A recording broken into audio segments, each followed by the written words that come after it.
Hello, everyone. If we could work on getting seated, we have a lot to get through, so I want to try to get us started on time. Ow.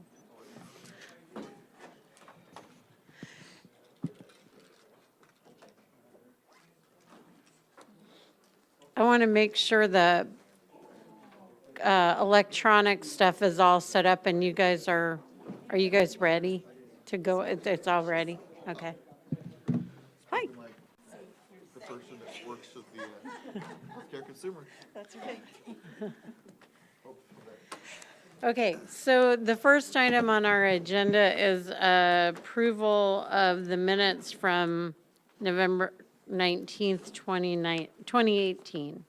Are there any technical questions or corrections? Any comment? Okay, so I need a motion to approve in a second. All right, we got a motion and a second. Any further discussion? All those in favor signify by saying aye. Aye. Opposed, same sign. The motion carries. Yes. Can I make a recommendation to our agenda for today before Sure. we get started? For timing purposes, considering how this went last meeting and for the public to hear everything we have to say before making comments, can we move public comments to the end of the meeting today? We can. I will tell you my reasoning for putting it up first, which was that if we're going to, my goal is to go through comment by comment, and we're going to vote on each of them. And if we do that before public comments, we've now voted before we've gotten any input from the public on how they would like us to vote. So my thought was maybe we should hear from the public before we start voting. But if you want to make a motion and there's a second and people want to move it, I'm good with that. I don't know if there's anyone else has interest in that. If not, we can continue forward, but. I guess I'll second that just to see, I guess, and believe me, I appreciate that, you've done everybody for public comment, and I won't shut that off, but I also know, I thought we were gonna tackle that last time at the meeting. I just come in here today, let me propose changes in the final text. This is the number one thing that I thought we need to get done today, so I'm gonna second this motion. Okay. And so the motion is to move public comment to item 11, basically after task force comments. Okay. Any further discussion? All those in favor signify by saying aye. Aye. Opposed, same sign. Aye. Motion carries. Public comment is moved. So IEPA and PRI, you guys are up for, if you want to just kind of explain the track changes document and give us a framework to start going.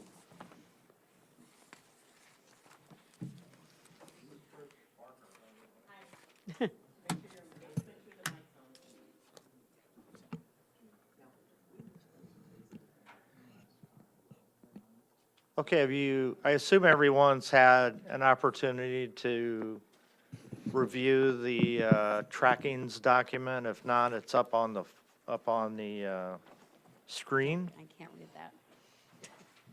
Too far away. And I think we'll just start with, want to just go down the list, or how would you like to proceed, Madam Chairwoman? Yeah. Go ahead, Senator Rose.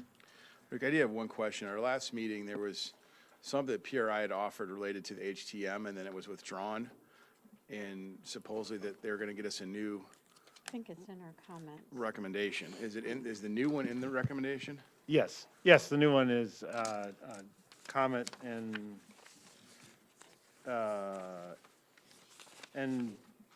two. Okay. Yeah, so we clarified a few things and added a few things. Okay. So this is not the withdrawn, this is your new proposal. Yeah, Okay, that's all I want to know. Thank you.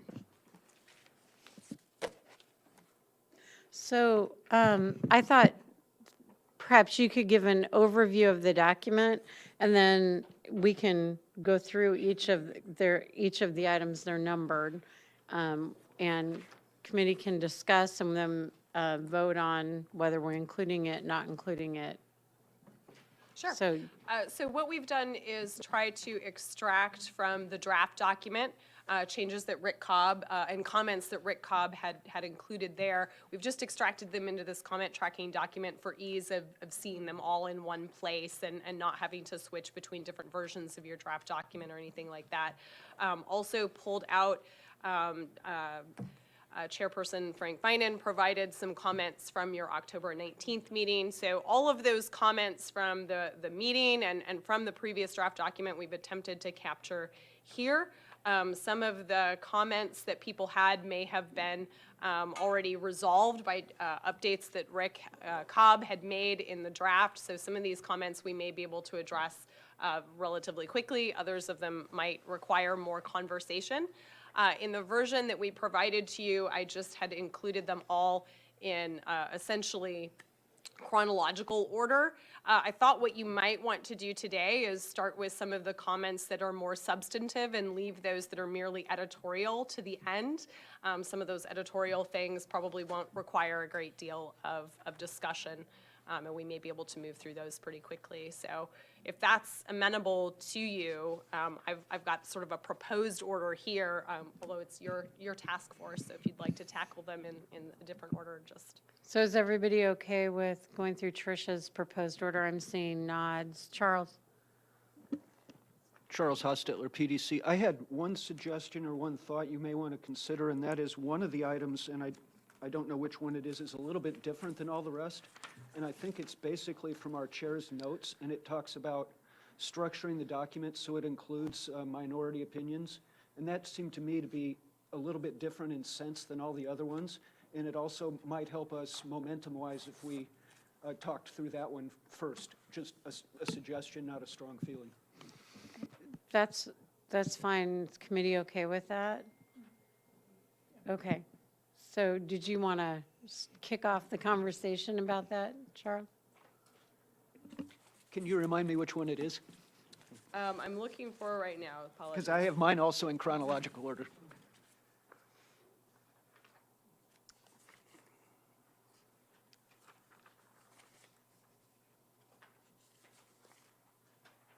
Yeah, well, we're seeing it. Yep, it's 03. If there is not full consensus on all recommendations, how should that be represented in the final document? And there was a suggestion made to create an appendix of minority opinions.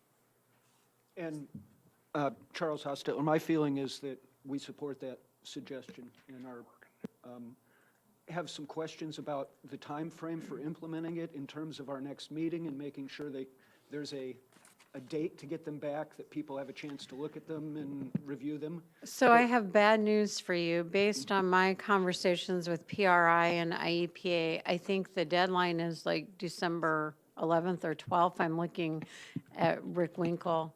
The 13th? 12th. You were backwards. I got 21 from you. So you have 2 days to, and I don't know how the committee feels, but my thought is if there is a concurring opinion or a minority opinion, you would write that yourself. If you could get others in the group who are interested in signing on with you, feel free to do that. That page would have your language, and whoever is concurring or, dissenting with you would have both of your information or multiple information with it. But you would be responsible for getting that pulled together and to PRI to be included in the report. By the 12th. Donovan. Donovan, IMA, what is that deadline? What's that deadline represent? That represents PRI having it in enough time that they can put it in the report and get the report published to comply with the Open Meetings Act so that we can meet on the 17th and have the report approved. Got it, thank you. So it's not just we're trying to mess with you and make you do it quickly deadline. Does that answer your questions for that?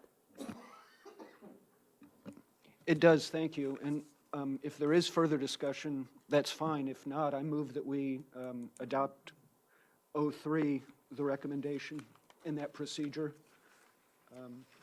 Second. Okay, we have a motion and a second. Is there further discussion? Andrew? Just wondering, do we want to put any constraints on what those look like, length or content?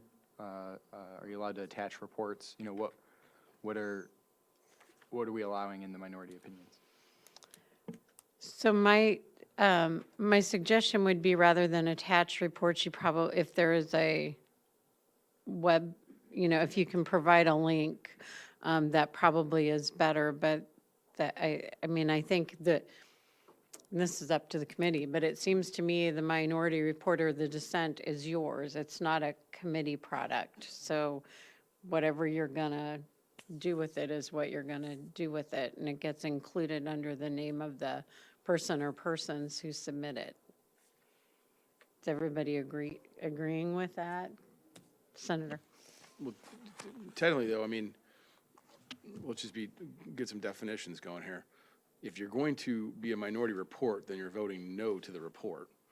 Otherwise, you're. On that, Yeah. you can vote, I think the consensus has been all summer that you could vote yes for the report, but disagree with that particular item. And I'm thinking about Steve in particular, that there may be one that happens with. Yeah, I'm just thinking, like, you could also vote yes report and file a concurrence. Right. You could do concurrence and a dissent, in part. Okay. Yeah. But yeah, I mean, it's up to you. I generally agree with your point. It's up to you. Okay, so is everybody comfortable with that? So everyone knows, and is it beginning of the day on the 12th? Is it noon on what's our deadline on the 12th? Close the business on the 12th, so 5 o'clock on the 12th. Okay, so we have a motion and a second on the floor. All those in favor signify by saying aye. Aye. Opposed, same sign. Motion carries. So are you, yeah, you're writing that in on the, thank you. Can they send out the email when you're supposed to submit it? Yeah, can I task you guys with sending out an email just with here's the email address and place that you submit this, and we'll provide you with confirmation of receipt.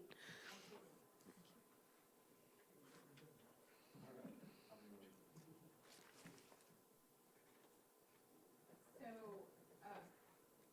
akin to what you said, Charles, I think there's another comment that might be good to address early on, which is one from Christopher Arnett, regarding whether or not the task force should be adding new material to the report at this phase. So the recommendation is not to add new material to the report that has not been previously discussed and considered. Of course, that wouldn't really prohibit things that are responsive to another comment necessarily, but just nothing that is completely new and hasn't been reviewed. So I thought perhaps you might want to deal with that issue early in this process. And what comment number? Comment number 8. Made on, back in October. Sorry.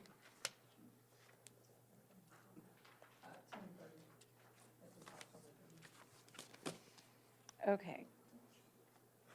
So, committee comment, Teresa.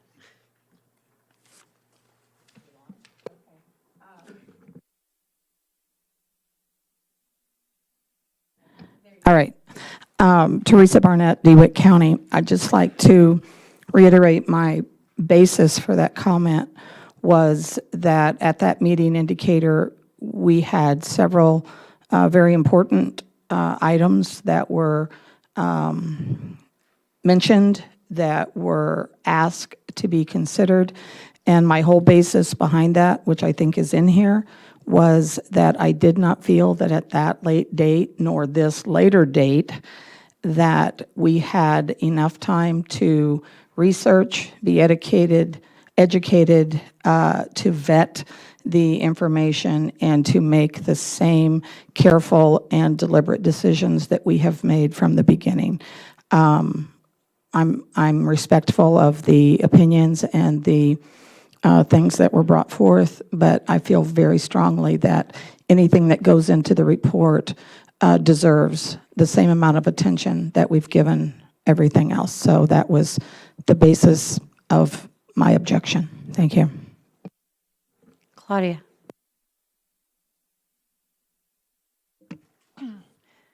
I'm wondering what the cutoff date is, because I believe I was one of the people who wanted to bring something forward at the October 30th meeting, and I haven't gone back and reviewed those minutes, but I believe at that meeting, we laid out a process that would allow for the items that were discussed October 30th to be submitted. I have not since then submitted anything different than what was discussed at that point in time. So I'm just wondering how we, what the definition is and what's to be included or not to be included, or what the timeline is. Let me ask a question. Is there, we've now distilled this down to a group of comments. I think there's consensus that between now and December 17th, we're not adding anything new unless it's a concurrence or a dissent. Teresa, are you arguing that there are items within these comments we should not be addressing? At that time, there are so many legitimate things in what we're going to discuss and vote on here today. At that time, and one of the things, Claudia, you're right, it was one of the things you and I were discussing that day was an example that I recall was we've talked about legacy landfills. I'll just use that as my example. Legacy landfills. And one of the things that had been suggested that day was that we should now include legacy industries. That, am I correct on that? Okay. So to me, that was a huge piece of data that was being asked to be compiled, brought to us, voted on, and perhaps included in this task force. That was what I was looking at, was that caliber of data to be put into the report at a late date. So let me ask another couple questions to try to understand. If it appears in the comment section, we could, I suppose, vote no as a committee to not include it. I think Senator Rose also gave us an option at our last meeting, which would be maybe not include, but include on a list of these are things that we'd like to see a future task force take up. We haven't forgotten about them, but we don't have time to in-depth discuss them between now and next week. And then the third, I suppose, is to just not do anything with it. Teresa, are you comfortable with that, or do you just want those comments totally stricken and we're not spending any time talking about them today? I don't have a problem with the merit of the concern because I think it is legitimate. I mean, across our state, there have been multiple businesses that have closed their doors and walked out. So I don't have a problem with the legitimacy of the concern. It is the process that we've used on every other item to get it to where we are for the task force and our final report. If it's something that another task force or another group in the future, I mean, I think it has legitimacy. I just don't see how we can stick it in here if we don't give it the same attention that we've given everything else. Okay, so what I think I'm hearing you say is, and I don't want to put words in your mouth, so disagree with me, is that we could go through comment by comment, and you would argue that the task force probably should put it on a list of these remain concerns, but we haven't had time to discuss them. Other people may argue for putting language into the report, and other people may argue do nothing with it at all, and that we could vote on those issues as we do the comments? Or are you saying, just take it out, we're not even going to talk about it today? I think that we as a task force have to make that decision. I've given my opinion, very strong, but I think that we have 24 other people sitting here that would need to address that whatever that may be. So let's, by a show of hands, see task force members that are willing to make those decisions on a case-by-case basis with respect to each of the comments that are included in our comment tracking sheet. Okay, so I think that's a majority, so that takes care of that comment, and I think we're ready to just go on with, and we'll, so our choice can be with a comment that people think hasn't been vetted through the task force. I don't want to say appropriately, but we haven't had enough time for, that it be on a list of items that continue to need to be addressed, but haven't been addressed by us yet. Yes, Charles. And if I could also add that, you know, as we work through this process, and, you know, there's actually some other things in here that I have an opinion about. I know that shocks you. But, you know, I could see that perhaps by the time we're done today or even next week, that we've generated a list of things that we've just not been able to address in our venue that could be on the list for, we're not done yet. We've accomplished what we can in the time that we've been given, and I think this task force has done awesome work, and I'm so honored to have been part of it. But I could see that not only that one incident that I gave, that one example, that there could be a list of several as we generate through conversation today, so. And I would remind everybody, I think our enacting legislation expires at the end of the year, so we're done. So we have to make these decisions and move on. Charles? I just wanted to make sure I understood the logic of this now, which I think is a ternary logic. As we come to each of these, it's going to be accept the recommendation, put it on a list for the future, or not accept the recommendation. And are you going to ask for 3 things each time? So we get one vote that can be cast in any of 3 different ways? Question. Trish, is that what you were envisioning, so that you would know whether it gets included or not? I Or- think approximately. I think the comments are very different, as you were pointing out earlier, in terms of what they're recommending. So it may shift from comment to comment depending on what's appropriate. Is it a request to insert something, in which case it might be this 3-way decision, or is it a rewording or something like that that's being requested or suggested? So we'll revise our poll as necessary.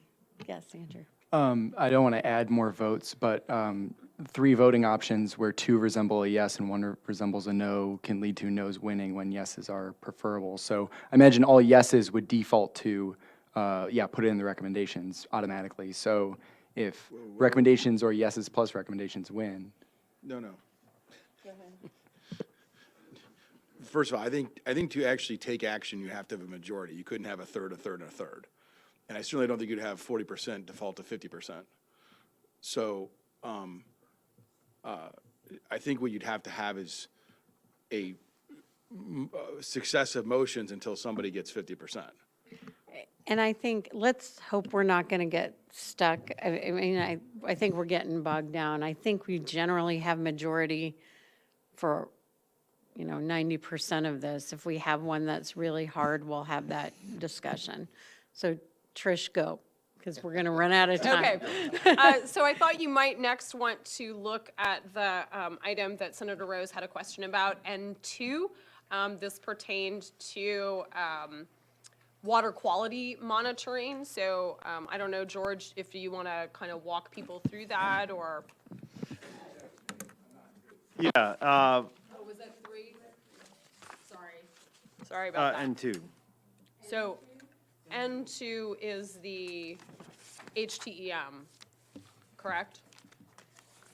And then, Yeah, there's 2 comments there. The first one on N2 is there was interest in having, not prioritizing, but having the information on what the HTM would require for areas that certain task force members were interested in. So for example, Champaign County, what it would take to do Champaign County. So we initially had that in there and then took it out because it was listed as a priority, and that language is taken out, so they're just examples of what certain areas would cost.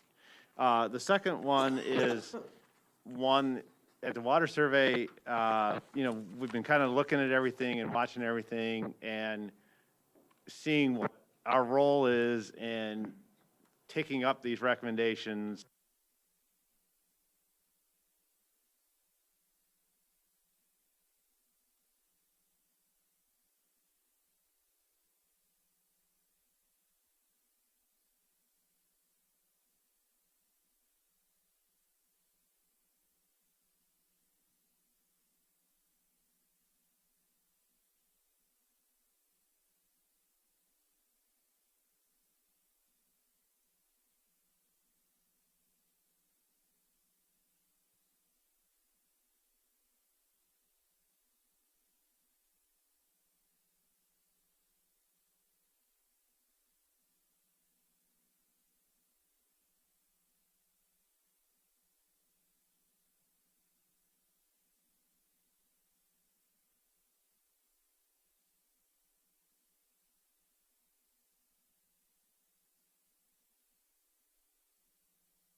Okay, so I'm still confused because my comment last month was for somebody to give us a chart of how this 19.8 million adds up per zone. So Yeah, is that chart somewhere? that chart will be in the report, yes. Okay, so it'll say, I mean, I don't have an objection how this is stated, but obviously you've got two of the zones in here, but not the rest of the money. So that will appear somewhere in the chart? Yes, and it was in the earlier version, and we'll make sure it's in the final version with the corrected numbers. Okay, got, quite, sure that's not me, which is not, okay. Steve Turner, Illinois Farm Bureau, I think this is the part, I'm just gonna repeat last time, your in-depth is there, but the rest of the report shows that. And I just think that's, I mentioned before about, because we found a couple things where irrigation was, we know the nitrate issue, we got it in there, but boy, we're sort of leaning on it a lot here, more than others, it seemed like to me on this part of, looking at this right, so I'm still got concern about that. Well, yeah, and it's, as you know, it's a complex issue. And, And you it's know, already in the report. That's where I guess my jest comes from this. It's not like you're throwing it in there. It's already been addressed in there once already. Senator Rose. So Steve, what you would say is that you could just leave it at many of the identified threats, period. You know, I think I'll get to it right now, my discussion on threat, non-threat. We're acknowledging the threat. That's probably the language we're going to talk about here. Seem to do it right there, but it's been addressed in there, and that's where we deal with it. I think we're just, in my opinion, and we're kind of bogging it down here, and that's just my feeling on it, I guess. yeah, our description reflects what's in the report. So we kind of had to wait as long as possible to see what exactly the report said. So if that changes, we can certainly change, that would certainly change this language. So George, I'm understanding that the language that is on page 10 that says identified threats, and you list them out, those are the ones that are taken directly from the report. So you Yes. haven't created anything new or added anything in, you just took it right out of the report. That is correct. Yeah, it's straight out of the report. And if today results in changes to the report, where if we strike one or don't strike one, this would reflect that change. That's correct. Okay. Teresa.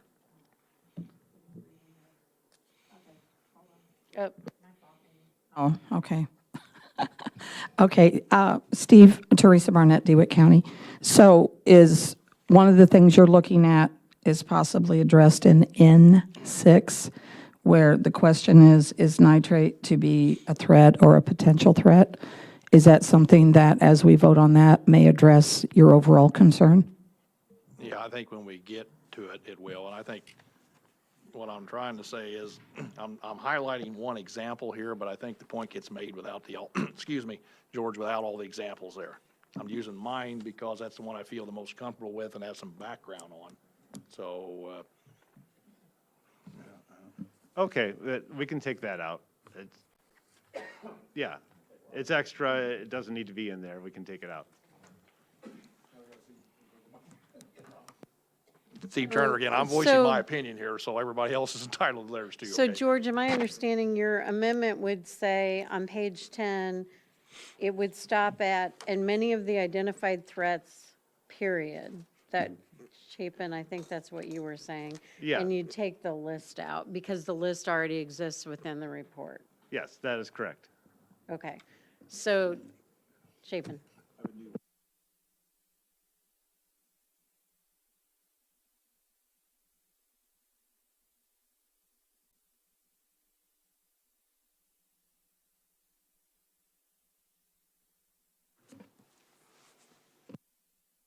So could it say threat and potential threat?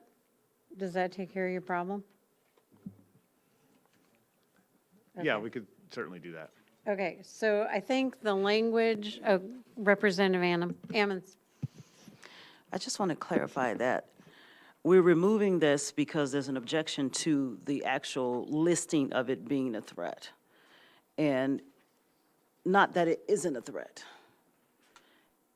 And we're also asking, how does this impact what we're asking Prairie Rivers Research to do with additional revenue that may be allocated from the General Assembly for this purpose, if we've not identified what we want them to specifically test for?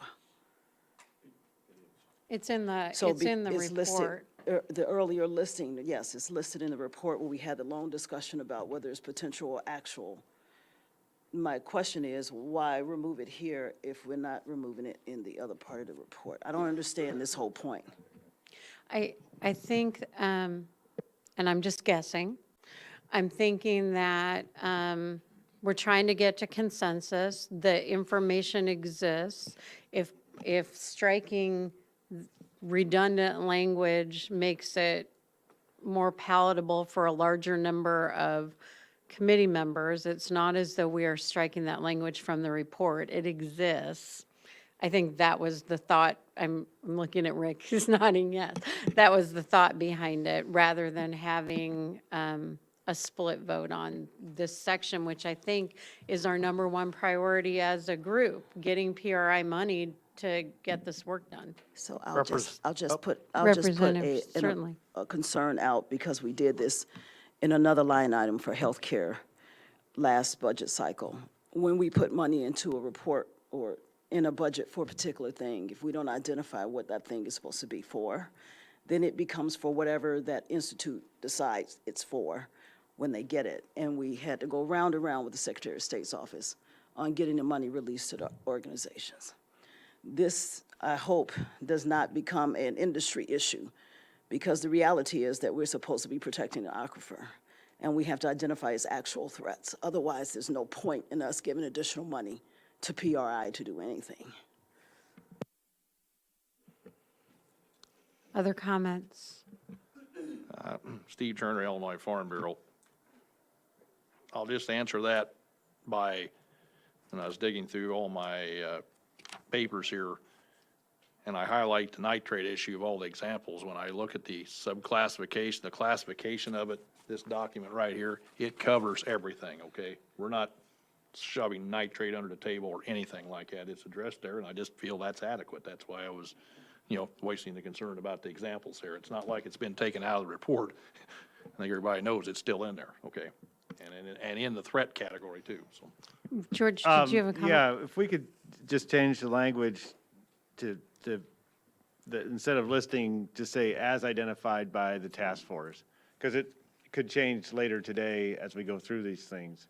So what we want to focus on is what the issues that are identified by the task force. So if we have that in there, then you know what we're trying to address. Could you also say, as identified by the task force on page whatever or appendix whatever, so there's a reference back to the list that Representative Vannmans is looking for? Yes. Well, just to add to, sorry, Chapin, all I wanted to say is, Representative Amons, if you look on the recommendations page, on page 24, it says the task force recommends that water quality be improved by implementing the recommendations in section 3A above, and of course, 3A above, as Steve listed, includes nitrate. So I think if you supplement the funding in there like you did for the HTM, you're probably okay. Senator Rose, did you have another comment? Okay, so I have the language, and Trish, let me know if I'm wrong. The proposed comment on page 10, the change would be that it would read water quality and protection, water quantity and sustainability, and communication, and many of the potential threats and threats identified by the task force on page, whatever page that ends up being. Actually, we reference back to the, we re-repeated it from the worksheet pages under section 3, line 416. Mm-hmm. Okay, and then, so that cross-reference then goes to the specific listing again for the second time. So you Okay. don't need to go back to the worksheet, you just go back to section 3, just a thought. Okay, Claudia. Unless I'm misunderstanding something, I think that Representative Ammon's specific concern is if there's funding for PRI, ensuring that it works on these items. And I think, that's why, listing the page or whatever, referencing the specific threats in this report somehow. That's actually in there, though, in 3A. That's what I keep saying. Look at page 24. You can add the funding line to the water quality and protection recommendation. And then the section right before that are the general recommendations. So it says at the end of, look at line 517. page 24. You see that? Okay. That does that. Yeah, you want to, I'm just, my computer's slow. Yeah. Okay. Okay.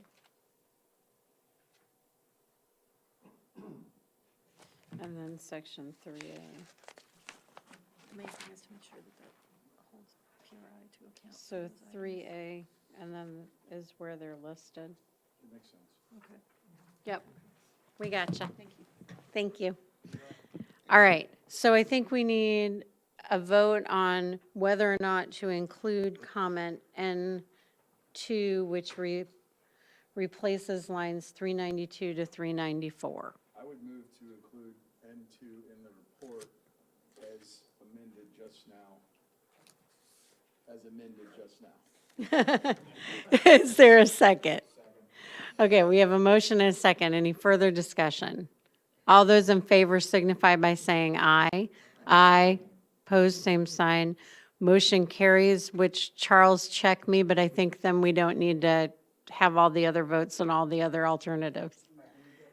Okay. All right, please continue. So I believe that also resolves a second comment, which was N5 regarding more detailed costs on monitoring in Appendix H. I think that just is repetitive of the previous comment. So am I correct on that? That Well, we don't have that appendix to look at yet, and we're told we're going to get it.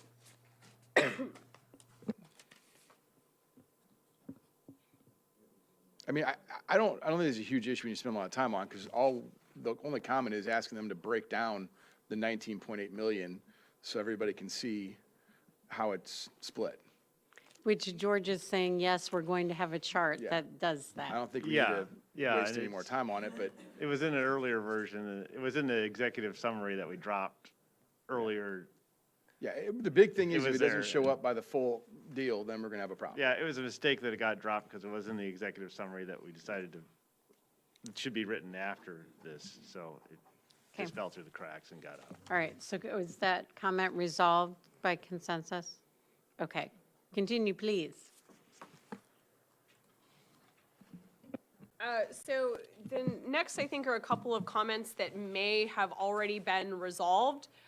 So 04, and this was a comment from Senator Rose about having an additional presentation from the DeWitt Anti-Windmill Group. And Rick Cobb pointed out that apparently there was some material on that that was reserved and that was presented in at the meeting in Monticello. Yeah, I mean, we actually did review that document in detail, and at the Monticello meeting, those folks were there, and so I had an opportunity on the record. It did show that under certain hydrogeologic conditions, like they had in Canada, where they had a black fissile and brittle shale, that those vibrations were loosening some of those particles. So it would depend on the geologic conditions. I don't think we necessarily have anything like that in the Mahomet Aquifer, but what they were giving us from Canada did show to have some effects. Okay, so given the fact that there wasn't a whole lot of testimony on this, I would move that we make a recommendation that this be studied by the future group if it's ever consolidated, because it does appear that there's some potential for some issue there, but to actually make any kind of correlation between the Canada issue and the ground and soil type and geology that we have here, we simply don't have that data at this point. But if the semi-permanent or permanent body ever gets in place, that would be something they should look at. Okay, so this is the list for future review. Is there a second? We have a motion and a second. Is there any other discussion? All those in favor signify by saying aye. Aye. Opposed, same sign. Motion carries. Next, please.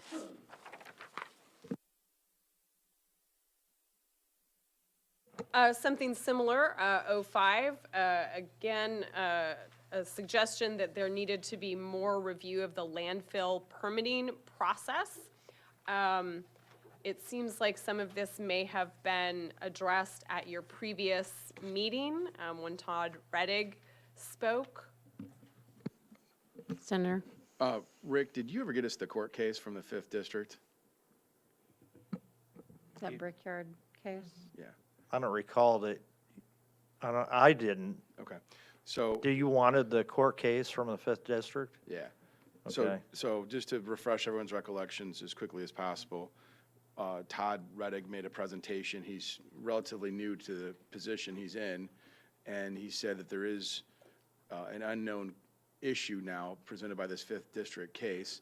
I asked if the entirety of the aquifer was within the 4th, it's in, our part's in the 4th. So, I don't even know how applicable the 5th District is or not.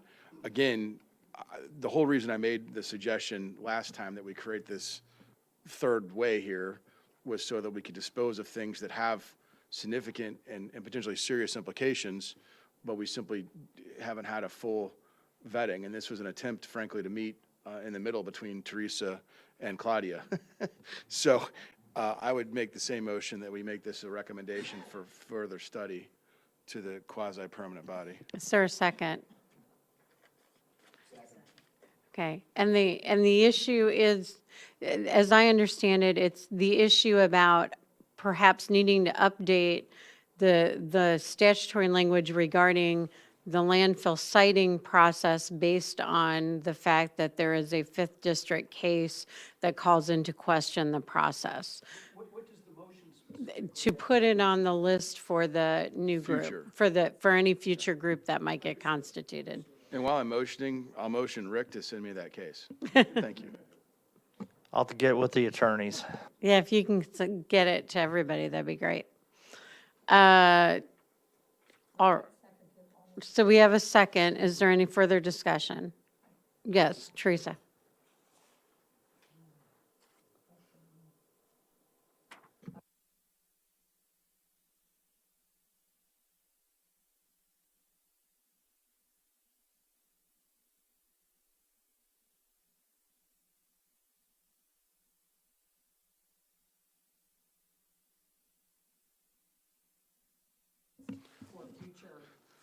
Yeah, I'm adding review landfill permitting process to the future list.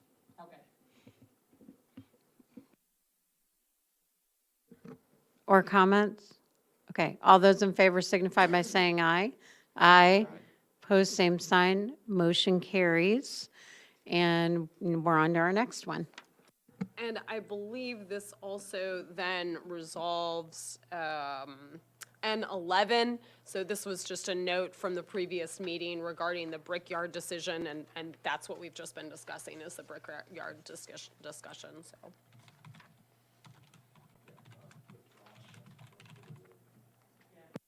Everybody agree that that's resolved by consensus? All right.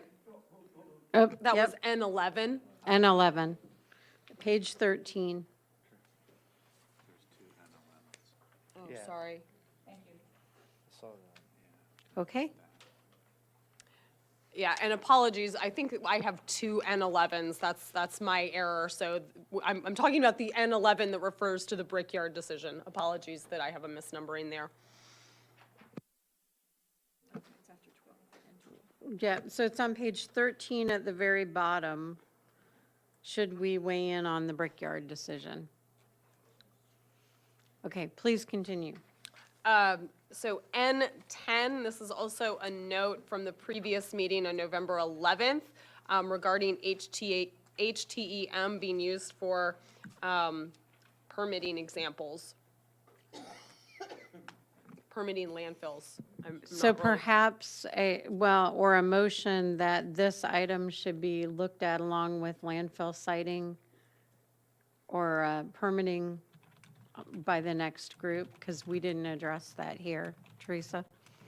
You know I'm going to talk about this. Yeah. I think that in this comment especially, this was a public comment, as I recall. I brought back the issue and it is listed here, and was also spoken to by Todd Rettig, is that permitting procedures and protocols are local jurisdiction and authority. So I'm just going to bring that back, that I just don't think that it's our place to deal with that. It's their authority, not ours. And in the future, if what Senator Rose is asking for that review based on that lawsuit changes that, but for right now, we are where we are, and I will once again reiterate that is local jurisdiction. I think the comment, and perhaps I didn't write it up well, because I was trying to take notes of the comments we were getting, but I don't know that the comment was to take the citing out of the local jurisdiction. It was to add some science to the citing so that the citing authority or the permitting authority would have the benefit of HTEM technology for the area in which they were citing. But there again, I think that's up to the local jurisdiction to decide what science they want to use or research in order to make the best decision for their local jurisdiction. Mayor Marlin. I would disagree with that. I think decisions made at the local level, particularly if we use the Clinton landfill issue as an example, has a regional impact. So I wouldn't go along with removing this. I would keep this in there. So because we didn't talk about this at all of our task force meetings, what do we think about a motion that be included as something that gets reviewed by the next group as a part of permanent represent?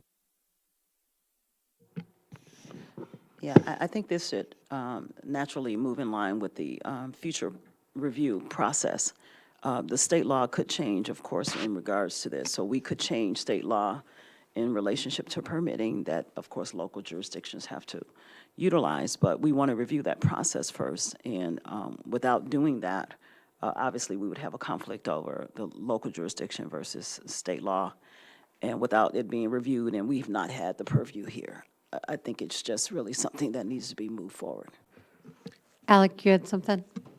Yeah, Alec Davis, Illinois Environmental Regulatory Group. My recollection from when we discussed this issue previously was that our friends from PRI told us that the HTEM was not going to serve as a substitute for site-specific knowledge. And so really in the context of permitting, based on how I understand the work that they're going to be doing, it really doesn't have any relevance or applicability in that context. But I would defer to the confirmation of the experts. Well, yeah, I mean, with the HTM work that we're PRI to do it, that would certainly fit into the regional context and would provide the data for the siting authorities to look at as part of their thing. So, if a local jurisdiction can look at the results from the HTM work that we do for the whole aquifer, does that answer your question? Well, no, kind of my question is what's the utility of HTEM in permitting a specific project? Well, that's all going to depend on the size of the scope of the project. But yeah, is it too large scale for a small site-specific project? And that, that's one thing that we need to figure out and discuss. I mean, I have done EM surveys of landfills, but not HTEM. So, there are small scale things you can do to use the similar technology. So it's kind of a mixed bag, and I think it needs further clarification, to be technically sound. I just have a question for clarification. So currently, the new landfills have hundreds of borings and monitoring wells and geophysics that are put in when they go to do the site-specific permitting.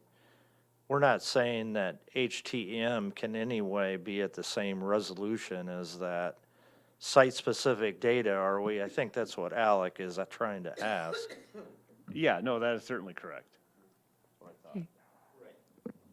So then to read the recommendation, if we're talking about using HTEM for permitting, I just want to make sure I understand what it is that we're even discussing including as a recommendation, because it's not consistent with my understanding. No, I would say what goes into permitting is the the whole picture of what the geology is and everything, so there's many ways to get there, and, all the toolbox is used, and of course, a local siting authority could insist on something, but, it may or may not be relevant to a specific site. Senator Rose. Oh, go ahead. This is the devil of getting the things that came up on 1119. No one has the ability to do the technical background to make a decision here. What I just heard is that HTM may or may not be helpful, but you've already got a pretty big ground sample of cores that go in effect that are probably way more impactful than HTM anyway. But we're kind of getting the cart before the horse. Our big recommendation coming out of this task force, I think, is that we do HTEM, which is going to help on all kinds of things. If this is something like Representative Ammons just said, where we want to suggest that maybe the future group looking at siting decide whether that's helpful or not, they would have the time to do that, is kind of where I'm at. But we got a long way to go still here today. Donovan. I was just going to say, this type of recommendation really has bigger implications if we're talking about even the future of HDM being used in conversations for requirements on local siting. I think that then would circle back around to whether or not we support the funding of HTM. I think if you're under the understanding that I don't believe HTM should be used for local siting or permitting processes, if this is something we move forward with, I'm going to have to second guess whether or not I would support the funding of HTM, which I would like to see move out of here unanimously. But Teresa.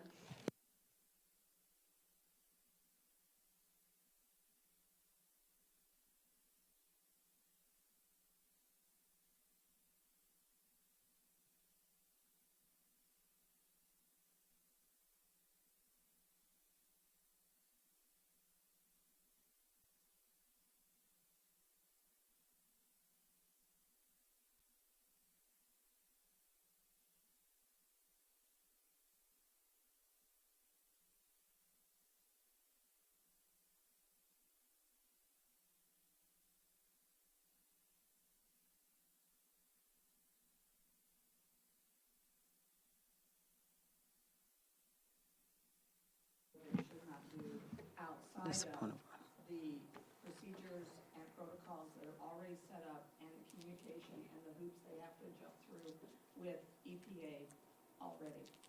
That's my objection, is that we cannot tell them what to use. I think it's a great science to be available, as are the borings, as are everything that our friends at PRI provide. But that, as I recall very clearly, because I immediately responded, is that we cannot tell them what they should do. And we do have local jurisdictions sitting at this table, and I would believe that they might agree with that. Representative Ammons. I think that the comments suggest, as the question was put on the floor, whether this should be moved to a future task force to study this issue. We don't need to actually hash this out. We need to actually vote whether we want it on the list or not at this point. So we don't have a motion on the floor. So let me just make the motion that item, is this N10? N10. Be moved to the future list of either task force to study this issue and make a recommendation at some future point. Donovan. if I'm voting no, am I? Seconding. Claudia. Claudia, second. If I vote no, am I voting not only to not put it on the list for another task force or risk recommendations?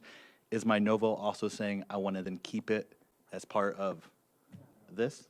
So if I vote no, it just means I don't want it anywhere. Correct. Okay. Charles. Could you go over that one more time so I make sure I... My understanding is that the motion is to include on the list for a future task force looking at the idea of whether or not HTEM should be used for specific applications. And Donovan's clarification is, it's not in, that recommendation is not in the report right now. Correct. And so a no vote would have the effect of, A, not including it in the report, and B, not putting it on the list. Correct. The motion is to put it on the list. Right, so vote no if you don't want it on the You- list. if you vote no and it fails, it's still an open question of whether it goes in the report or not.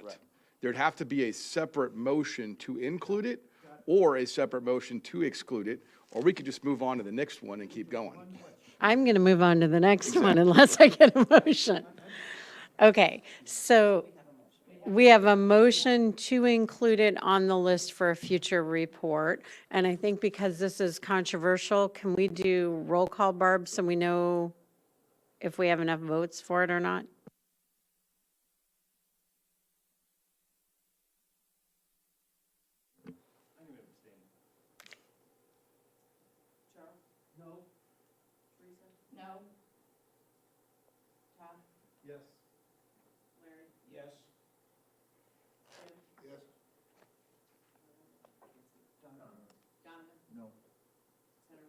Yes. Yes. Yes. Yes.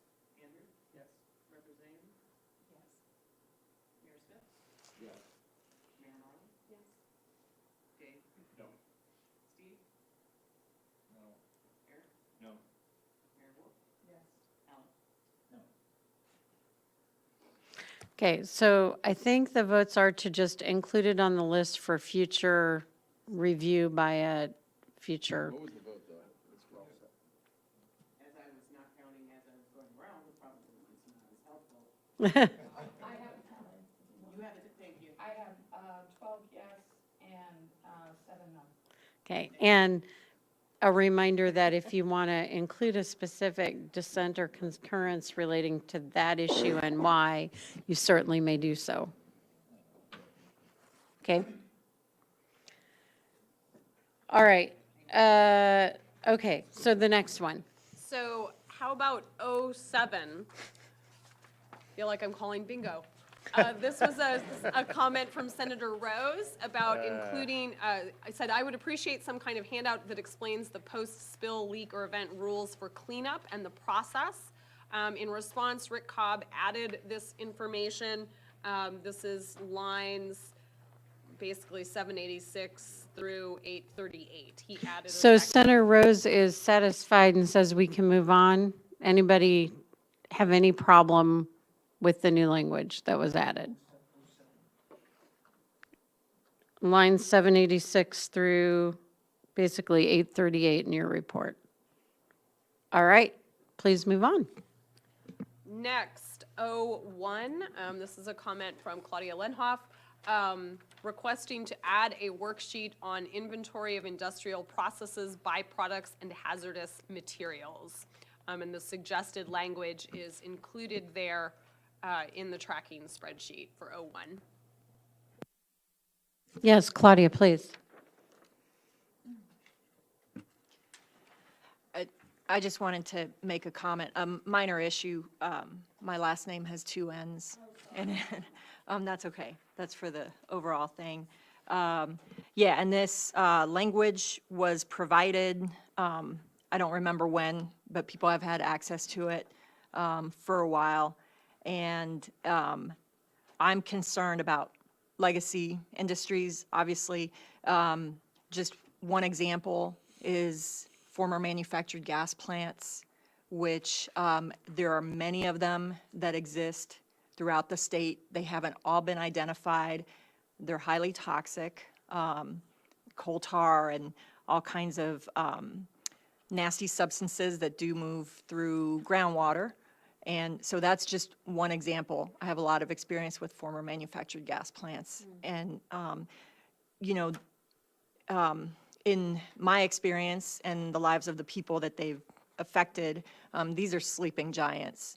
And the threat doesn't go away just because we don't recognize them or identify them. So that was kind of what brought me to bring this forward. But I just did want to say that this was submitted a while back.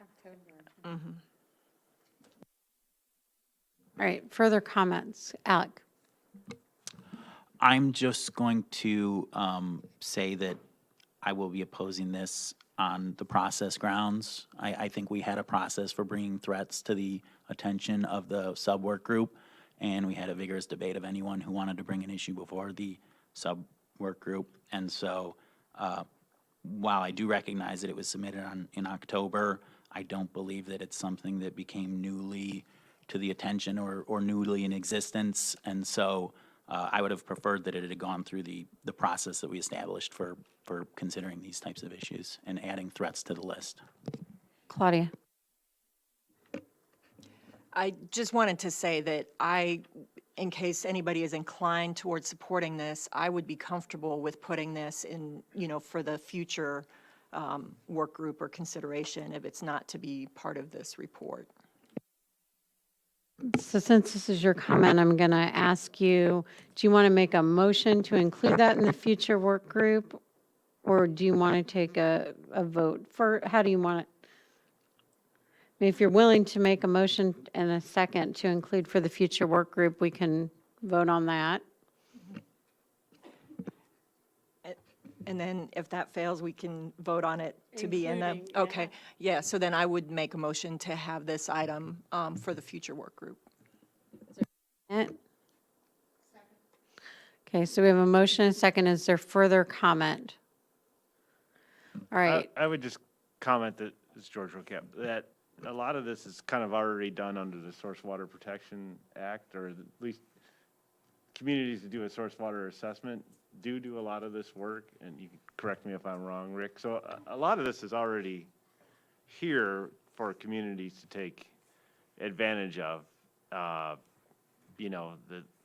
Champaign hasn't done that in the past maybe, but, other communities certainly have. So there is some mechanism. We need to look at what is out there and put that in context with some of the source water protection stuff that's IEPA already has on the books. Yep, just my experience with working with other communities with former manufactured gas plants is respectfully the opposite of what you're saying. They're not aware, and they didn't know how to deal with it. And I would also say, by including it on the future list, we give the opportunity then to find out what is in place, what gaps need to be filled. And we didn't have that opportunity as we met over the summer.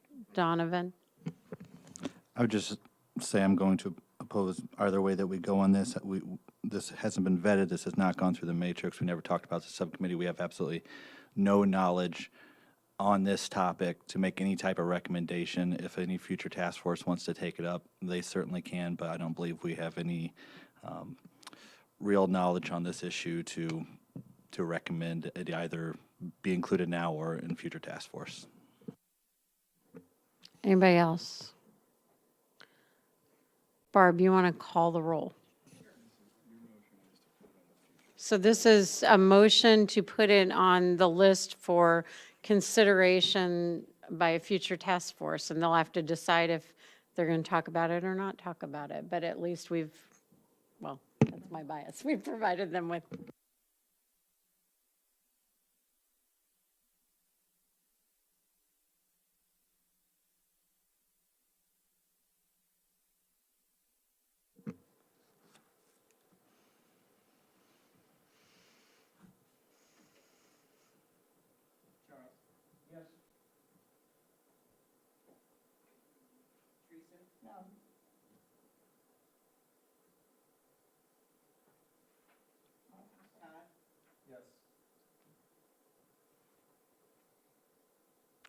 Larry Stoner?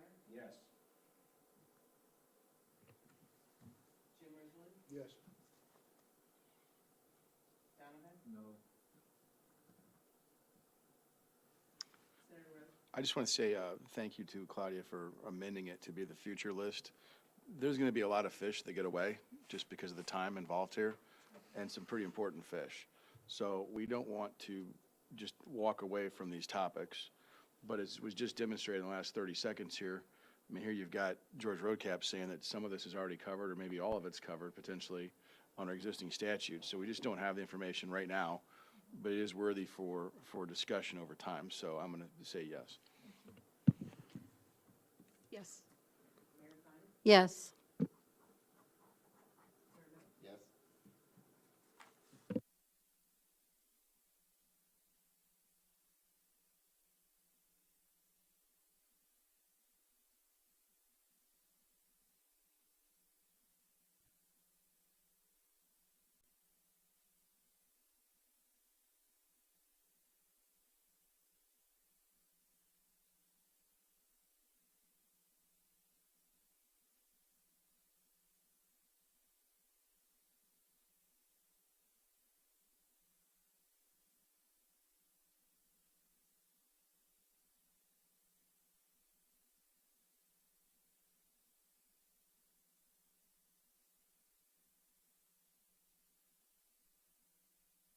I think it passed 13-6.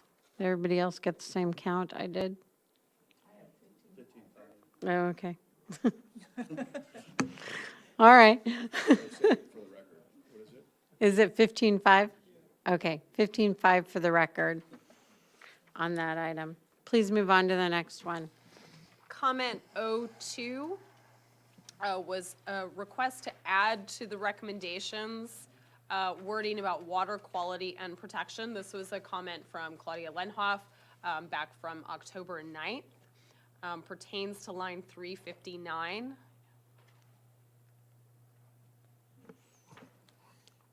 And the wording is there on the comment tracking sheet. So I think we're in a similar situation where these were not items that we talked about throughout the summer. I don't know if you're willing to make that same motion, or if you want to see if this gets included. I'll leave that up to you.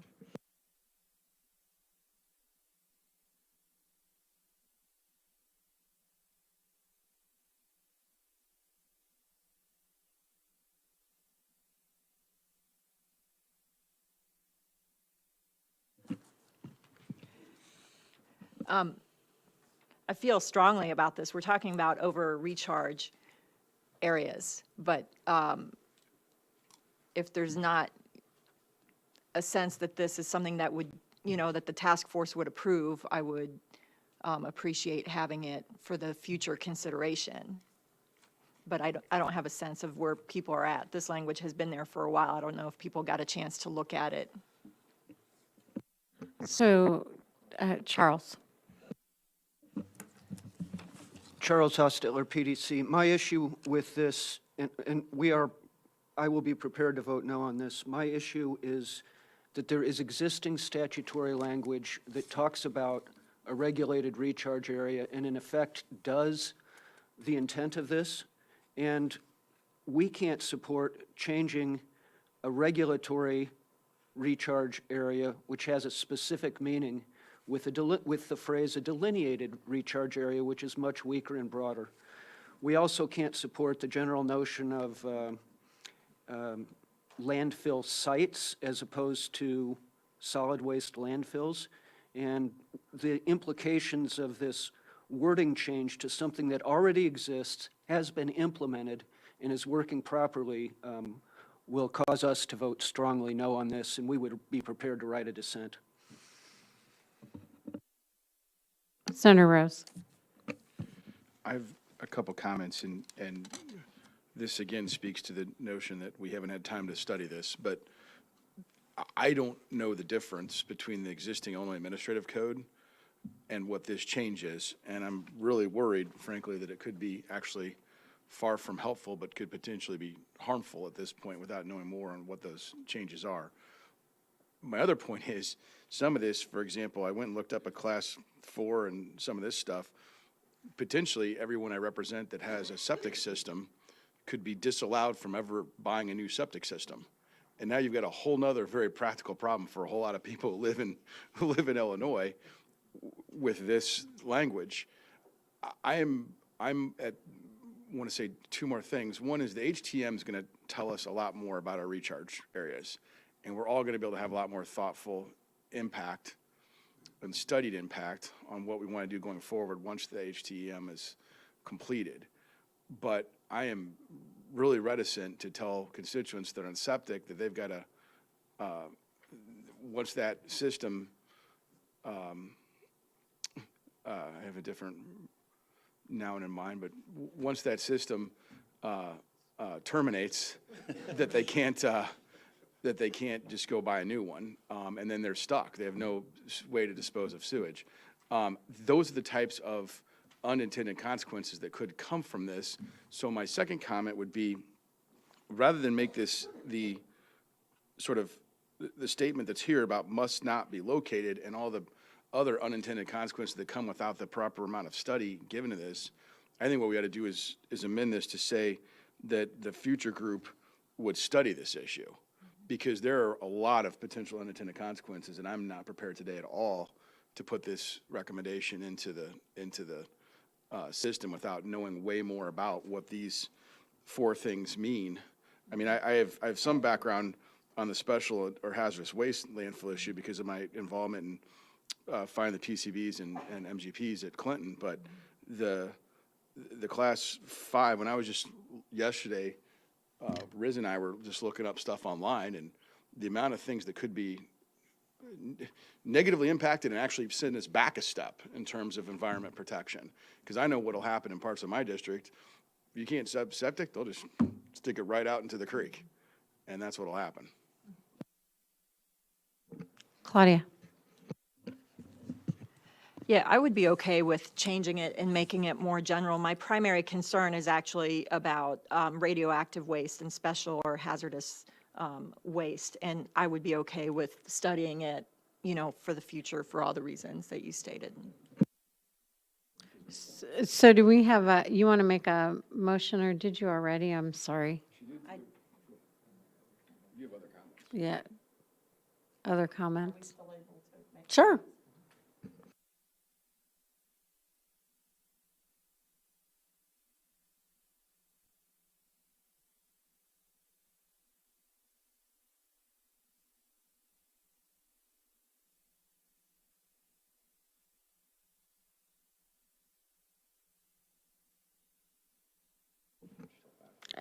Go ahead, Steve. Yeah, when I read this, Steve Turner, Illinois Farm Bureau, recharge area delineating it, I'm just gonna say again, that concerns me.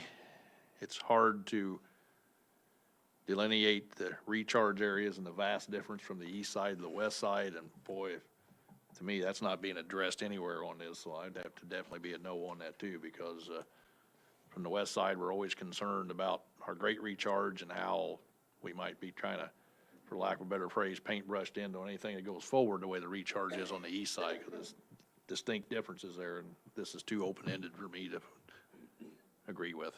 Alec, you had a comment, and then Representative Ant. Yes, thank you. Alec Davis, Illinois Environmental Regulatory Group. I echo a number of the concerns already specified. I do presume that the differences from the current regulatory language are intentional, and I have concerns where you're affecting people's property rights, things they can and can't do on their property without due process. And so if the current process says go to the Pollution Control Board and get a recharge area, you know, defined, if this is intending to do something short of that, then I have serious concerns and I can't support it. Just to add on, because I wrote the other, somebody else. Well, Representative Ammons had Go her ahead. hand up.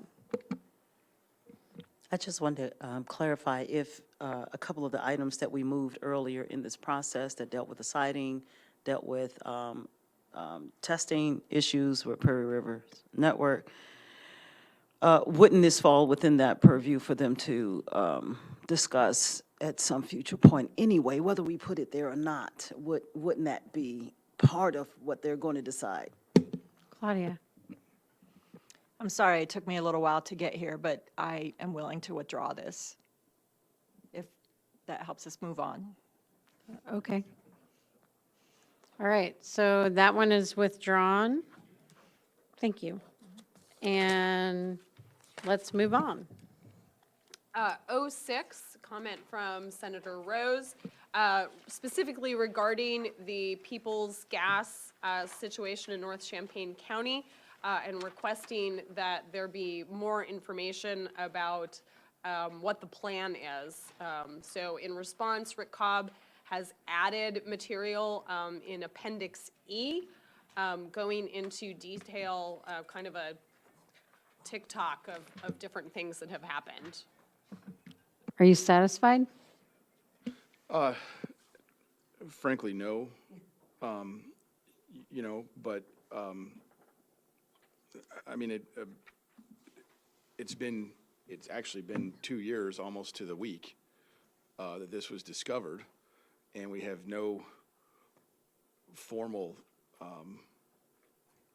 anything at this point for my constituents. So, you know, I wanted, the point of this comment was actually to drive, back when I made it, was to drive a discussion about including, you know, some sort of strong encouragement to the Attorney General's office to get this thing settled and move forward, and for my constituents.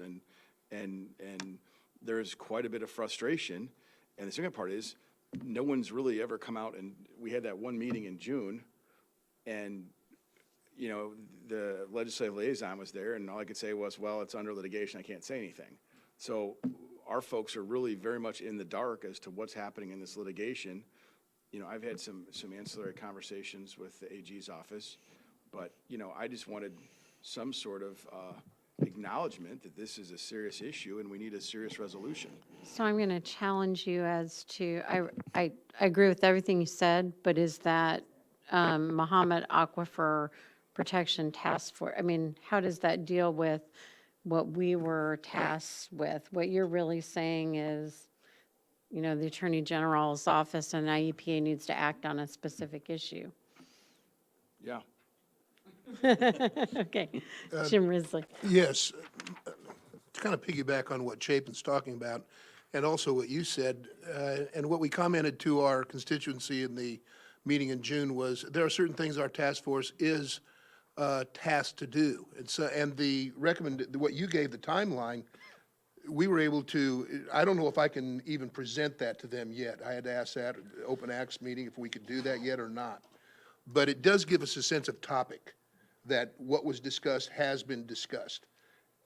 My next recommendations are based on the fact that, for recommendations and solutions, are based on the fact that we've been strapped by the verbiage of we can't talk about it because it's in litigation. So as a result, you know, I'm giving some recommendations the best I can with that as one of the crosses as we've had to bear during this whole process for a year and a half. And I think what Mr. Rhodes is talking about also is that, yes, there is a degree of frustration. People are out there going, is anybody even talking about this? Because they haven't heard about it. I'm going to let We need Carol that and then assumption. Chapin, I'll come back to Yes. you. Although I do agree with both of their comments, I believe that the impetus of this task force was that issue, right? And, well, it happened after the task force was initiated, but I think it could be, or perhaps it should be, part of an executive summary of this task force so that it sets the framework as to why we're trying to protect it in the first place. So maybe it's not necessarily a recommendation that goes in this report because we don't even know what the outcome of the litigation will be, or if that's the purview of this committee to even add that, but we could use that as an executive summary aspect of this report. That's my recommendation here. I think, and thank you, Representative, I mean, we just need some sort of recognition in here of the seriousness of what's happened. It's been 2 damn years, and People's Gas still has not resolved it. I mean, that's just unexcusable at some level, and inexcusable. And I think it's going to be tough for Riz and I to go back and explain to people, well, you know, the only thing in this report is a summary timeline of how you've been getting screwed for the last 2 years. Well, so do you have language proposed that we can vote on that you would like to see included? Yes, well, what we've got is and this language this was brought up in one of our meetings. There's nothing being done about the People's Gas leak. And you take a look at it, and quite personally, if the people come to me and say, Riz, what are you doing? And I said, well, quite frankly, I'm waiting a little bit to find out what litigation is before we can go to one of the stencils that we have that are discussing the 9 larger threats, and it says recommendations and solutions. There's nothing there. All the rest have something there, but we have nothing. So I'm proposing something to be put in there. We haven't talked about it yet because we haven't got to that comment yet. Okay, And Charles. that's coming up. Okay. Yeah, it's actually, these is coming up, it's in N1, I think. There is some specific. I wanted to point out that Subcommittee A did find it.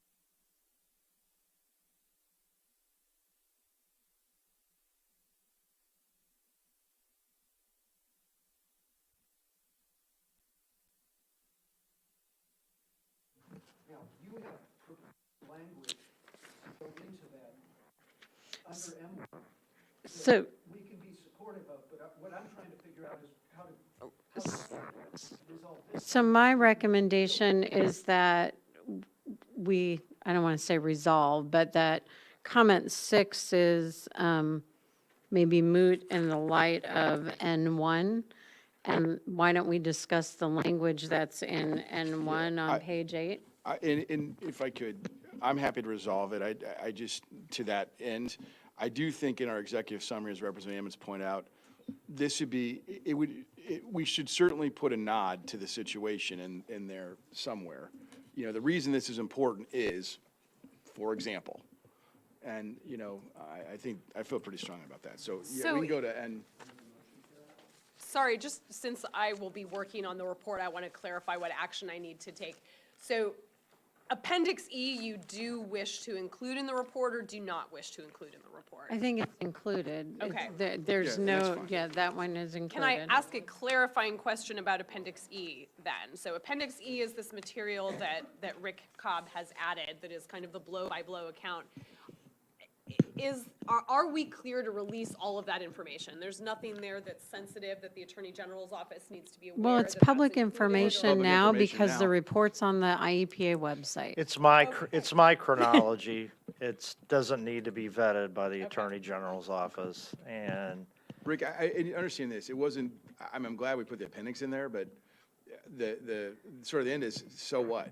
We're 2 years into this and we have no resolution. well, I got a couple of updates for you. Okay. Okay, so they are drilling 4 wells down to the bedrock because they've evaluated all the existing geologic conditions. Keep in mind, I'm not in the lead on this. When we refer stuff to the AGO, they're in charge of negotiating, so it's not, I mean, we're there if they ask us to be there. So what I listed there is all the stuff that we have done, I have done personally. But, so Peoples has drilled 4 wells down to the bedrock, and the reason they're doing that is they evaluated all the info that they got from us and from PRI. And the reason they want that is because they need that data to do the more rigorous groundwater modeling that they need to do to find the free phase gas. The other thing they did is they put in 4 relief wells, but they were prohibited from putting in those relief wells really where they should have because of the private lawsuit. So the wells that have been impacted would have been the ideal places to put those in. They put them in areas where they thought that the gas might flow, but it did not. That being said, my point is they're going to do pump tests on those wells to get further aquifer property data. Once again, that's the type of stuff you need to put into the groundwater flow model. So that drilling was done, and I think those pump tests are being done. And the specific purpose is to remediate the groundwater. I also think there was an interim agreed-to order or two that they're not here to speak for themselves, but DNR put in that required Peoples to do certain mitigative effects on those existing wells and to do mechanical integrity tests. And I also know that Public Health has been working diligently with, the air strippers that were put in. There weren't any data points for those to show that those units even effectively work. So it may sound like a pain in the butt, but Public Health's job is to protect public health. So they've had a hell of a negotiation with Peoples, with the AGO leading the negotiation, with getting them to, okay, we're going to get in an engineering firm to evaluate those units to see if they effectively work. So there have been a few things done. Okay, I appreciate the update, but I want to get us back to trying to get the report written. So Alec, did you have a comment? I did, and it was tangential, and so I apologize. But in reviewing Rick's addition in Appendix E, I was going to request, if no one objects, if he could include a little bit of specificity about the map that he included that showed biogenic versus thermogenic gas, and kind of explain so that if folks in that area or otherwise in the aquifer find gas, that they understand kind of there is naturally occurring gas in the aquifer. And so, it's not necessarily that you've got a gas leak somewhere if you find gas. Yeah, that presentation that I did in Monticello, yeah, we could include that. Okay, so we're at comment N1, Yeah, Chapin. so to respond to her question, and Representative Ammons, if someone is in the executive summary, just list this as an example of why this is so important. That would, at least that way, So is that a motion? sure. Is there a second? Okay, we have a motion and a second that we include People's Gas in the executive summary portion. Any further discussion? All those in favor signify by saying aye. Aye. Opposed, same sign, motion carries. I think we're now on N1, which is your substantive comments about People's Gas. Do you want to speak to that?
Yes. Yeah. And that's a consultant, it's not People's Gas. They've hired, two environmental consulting firms. One is O'Brien and Gear, and the other one is, GSI out of Texas, who has a lot of expertise with, specialized, multi-phase modeling when you have free gas. So, yes.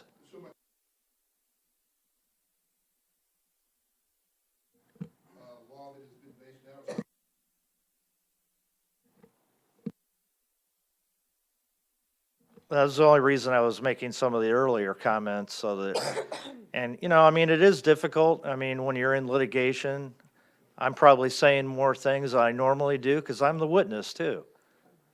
So it'll come back on me, I'm sure, if I have to go to court.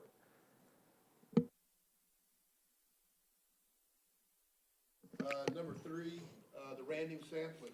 This was a recommendation that we made 10 months ago. Potential of just to check where the methane is moving in this vicinity that was affected by the leak, the red flag vicinity. The random sampling was to, because right now we're not getting anything. At least I'm not, as a resident, I'm not. We got the initial reading and what was the contamination level, whether it was thermogenic or glacial. And from that date on, we have seen nothing. So I've taken upon myself to get it done now and want to do a longitudinal study that costs $450. Now, I understand that there's a large fund for, doing it, if we have PRI and doing the real specific sampling. We're just wanting to know if it's People's Gas, glacial gas, if it's low level or high level, where there should be a concern. That's what that whole thing's about. And then lastly, the funding. Any municipality that comes into a potential of contaminating our aquifer, I feel should also have some type of funding in case of emergency situations that they can look into, okay, what do we do now? Because what we're getting is a lot of discussion on, we don't know. Yeah, we brought it in here, we had this problem, but we don't know how to rectify it. And we can apply that to a lot of things. That's why that's the way it is and why it's listed. Thanks for listening. So we need a motion. Charles? Include or not include. I move that we include those 4 items in the action section on the template worksheet. Is that correct, Jim? Correct. Thank you. That's what I move. Is there a second? Second. We have a motion and a second. Further discussion. Donovan, did you have something? Yeah, I just have two quick questions. On 4, funds should be obtained, I guess, from who? And on number 2, I guess the definition of a significant environmental incident. I know this is just a report, it's not actually legislation, could lead to legislation, but there's a lot of ambiguity in that. Well, the word significant is kind of relative. You know, you have to decide if it's significant. I think everybody here would be based on just common sense that this is a significant dealing. How that would apply to anything else in the future, I'm not sure. And as far as your comment on funding and who should be funding this type of thing, I think any municipality that is above the aquifer that is dealing in something that could contaminate it should fund their own experimentation or research on how to take care of it in case of emergency situations. Chapin? Yeah, three quick things. One is to Donovan, your question about the significant environmental leak. 4947 will define that via rule. Okay. And that's, I think, a DNR actually right now. One. Two, I would also point out, Charles, in the, to your point about being in the threat assessments, and then the action item that talks about the aligning state law with federal PHMSA rules, that just passed last week, or 2 weeks ago. So that bill, which is 39 something or another, what was it, Jim? 3549. 3549, Senate Bill 3549 passed literally in the last 10 days, the last day of the regular veto session. So that's now on the governor's desk, so that'll be hopefully done as well. You know, the rest of this, I think, and there is a pending motion on the floor, but I mean, the rest of this is just recommendations to the legislature. You know, the legislature's going to do whatever it's going to do. How you would set up a trust fund ultimately would have to be something that's figured out by the legislature if it were to ever happen. But I think these are 4, you know, important things. And like, I'm not going to understate, the legislature did quite a bit the last year. I mean, the 2 bills passed were actually multi-concept on, you know, within each bill. And the PHMSA one took all summer to work through. So these are pretty complex topics and pretty complex things. But I'm certainly in support of Jim Risley's motion. Anyone else? I would Carol. just like to add Go again, ahead. a general comment. I mean, a lot of what's happening in people's gas is uncharted territory for scientists because it's a very complex glacial system and you have something that's moving in a completely different way than the water. So this is a very complicated issue and, you know, deserves a lot of focus in the future. Okay, Carol?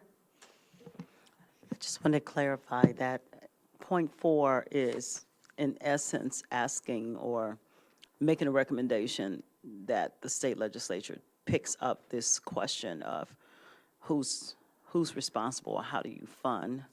Yeah?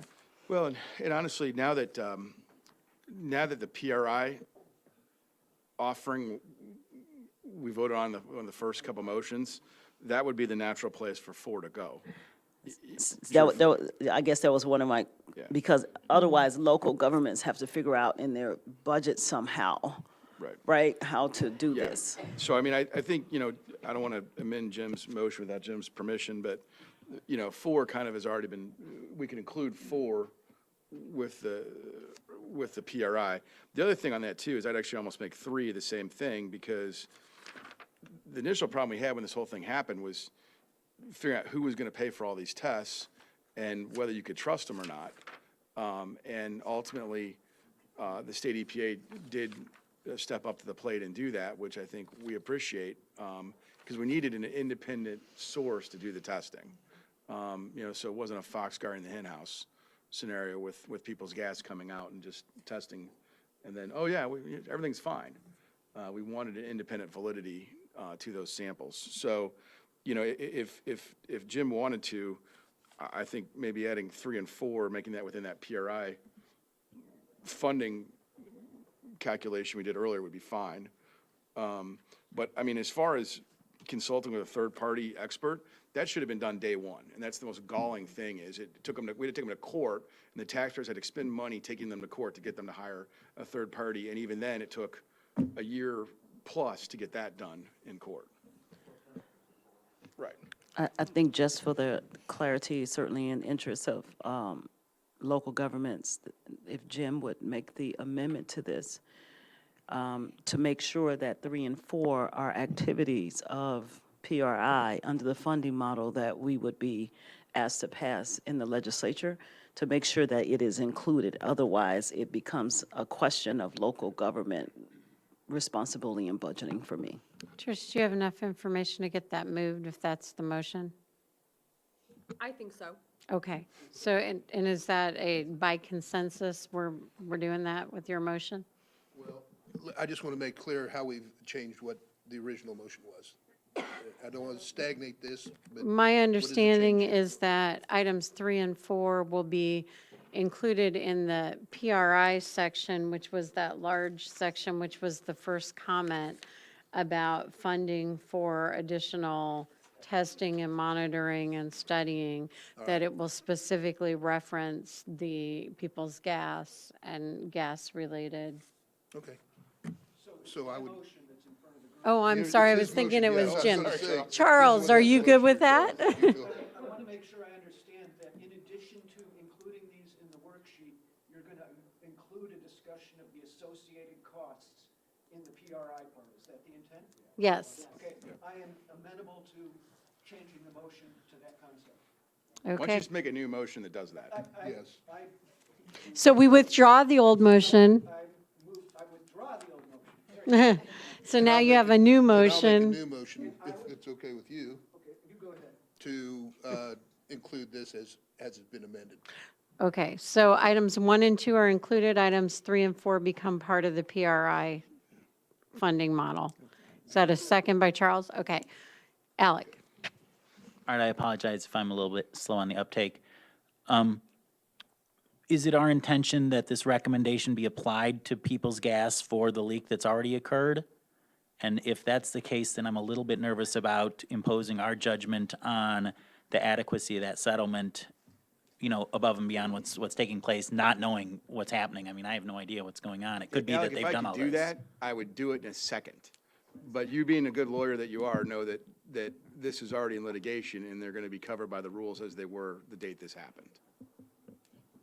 The point here is, I think, perspective, so that municipalities don't have to figure this out later. And it would be part of the ongoing action of PRI to continue the testing. I think I misspoke because I referenced it as Peoples, but we really mean manufactured gas plant. Yes. All right, so all those in favor signify by saying aye. Aye. Pose same sign, motion carries. Please continue.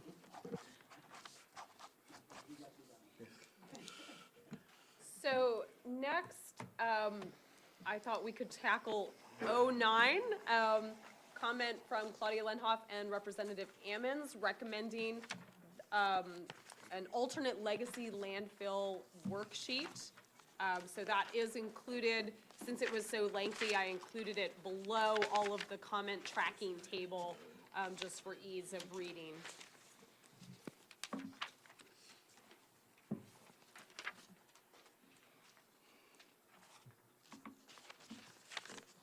that up because it's not in my.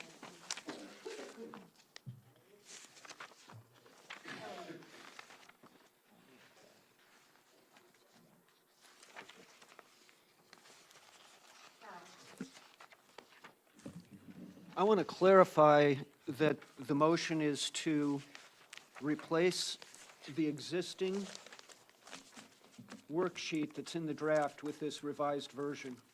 And if that clarification is the case, then I need to oppose this on two bases. One is there's some things in the existing one in the draft that I feel are valuable and important.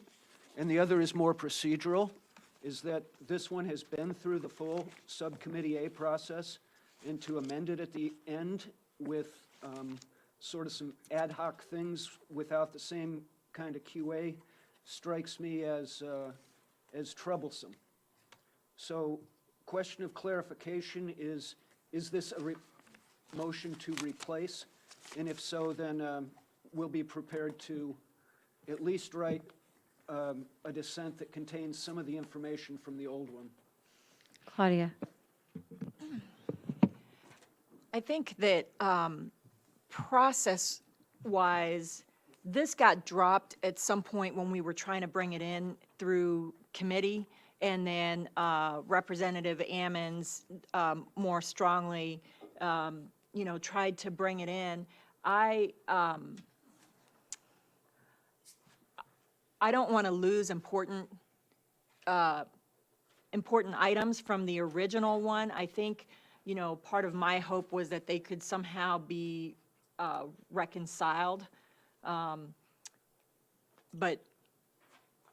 we're at a very late stage. But I think when this was submitted originally, it sort of didn't get included in the process, and I'm not sure exactly why, but we had conversations about it, and then Representative Ammons more strenuously introduced it.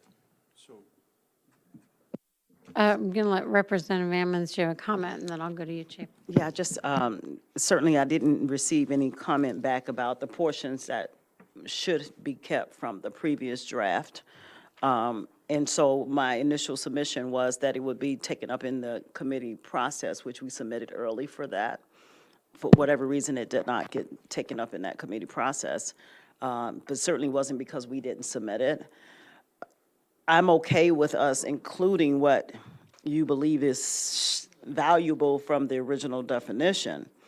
I just wanted it to be encapsulated in what is presented here. And so it was never our intention to delete that which was important to this body. Is We it just didn't hear possible- back what that was, Is it possible, and maybe this is pie in the sky, but Charles, do you think you and Claudia or you and Carol could work to combine this in a way that you would be comfortable voting for it? Or is it just generally the two sides are so divergent that that's not a possibility? And we have until the 12th to. Yeah, I mean, I know. But even if we get through these in the next little bit, you might even be able to stay a little bit after. I am willing, if the group is willing to try and I'm willing to represent the existing language point of view in that negotiation. And I would certainly recommend that Dr. Storer works with this process because in my estimation, it should be able to be done via email, like which sections do you think really need to be included in here? And unless there's other objections to the language here that we can address at this point, I would certainly recommend that we table it just so that the two parties could get together to talk about this language and hopefully get it approved via email from the rest of this body. Well, we can't do that Oh, because well, that that's right, violates 'cause the we have Open to vote Meetings for it, Act. but- And I don't mean to create a process that makes it harder to get the report actually finalized. Yeah. But I'm sensing that there may be an opportunity for consensus that we're missing. And I don't want to create a dissent if we don't need to. Fair enough? I mean, if Charles has it, That we'd have to vote on it then on Monday, the new language. which is fine with me. But it would be submitted by the 12th, so everybody would see it. it. Basically, you'd be giving a new section to PRI and IEPA to include with the report that comes out. And if you can't, then just include the old one and the new one, and the committee will vote on the old one or the new one. With whom am I working, Madam Chairman? I think Claudia and Chris? Yeah, I think that's fine with me, if that's okay with Dr. Storer. Yes. Is that He said that's okay acceptable with to the him. committee? Yes, that's fine. Okay, so PRI and IEPA's job will be to simply include the language that they receive by the 12th into the report. And if you can't agree, then submit the two, and we'll vote on them on Monday. Okay. Can I make one comment? Sure. The new worksheet commits PRI to do a bunch of stuff, so I'd just like that included in the previous comment or subject to appropriation put in there. Okay, did you get that? Yeah, so subject to appropriation, or that it be part of that PRI, we need to fund them. And I think Teresa. all of it is subject to appropriation, so we should put that in there anyway. Teresa.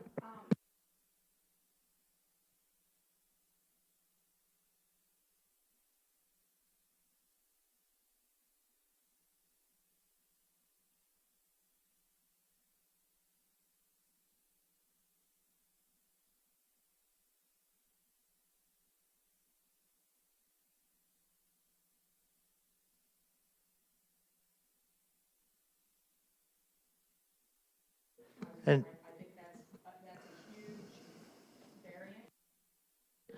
Teresa, if you have actual language that you want them to consider, we don't know what your point of view is on that issue. If you send it to either me or Chris, it's fine.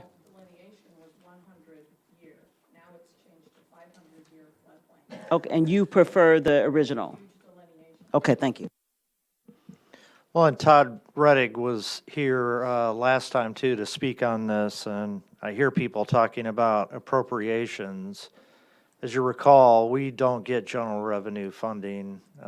We get, or the Bureau of Land gets federal grants for running their inspection program. So as this is written, it's directing us to do inspections on landfills that are pre-807, Part 807 landfills. And the grants that, and I'm just mimicking what Todd said, I know how it works. The grants that we have are conditioned that we do the inspections associated with the newer facilities we regulate, So you want language like PRI that says subject to appropriation? I'm not sure I even know what that means, given that means we you don't have get to general get- revenue funding. I'm not sure how that But would even couldn't you? work. I mean, if Representative Ammons wanted to pass a bill that said you were going to get general revenue funding to do this, there wouldn't be any reason why you couldn't. I suppose, although that would mean probably contractual staff, because after you got the job done, you'd have to get rid of them. Okay. So do you need to be included in the discussion, which I have right now, it's Claudia, myself, and Liz? I mean, it makes me a little nervous that there's some unfunded mandates in here that are huge. Do you need to be in the discussion on it? I think I need to be, yeah. Our director's not here, and I think and that's fine, but we can't, it's not an unfunded mandate because we don't have the authority to mandate you to do anything.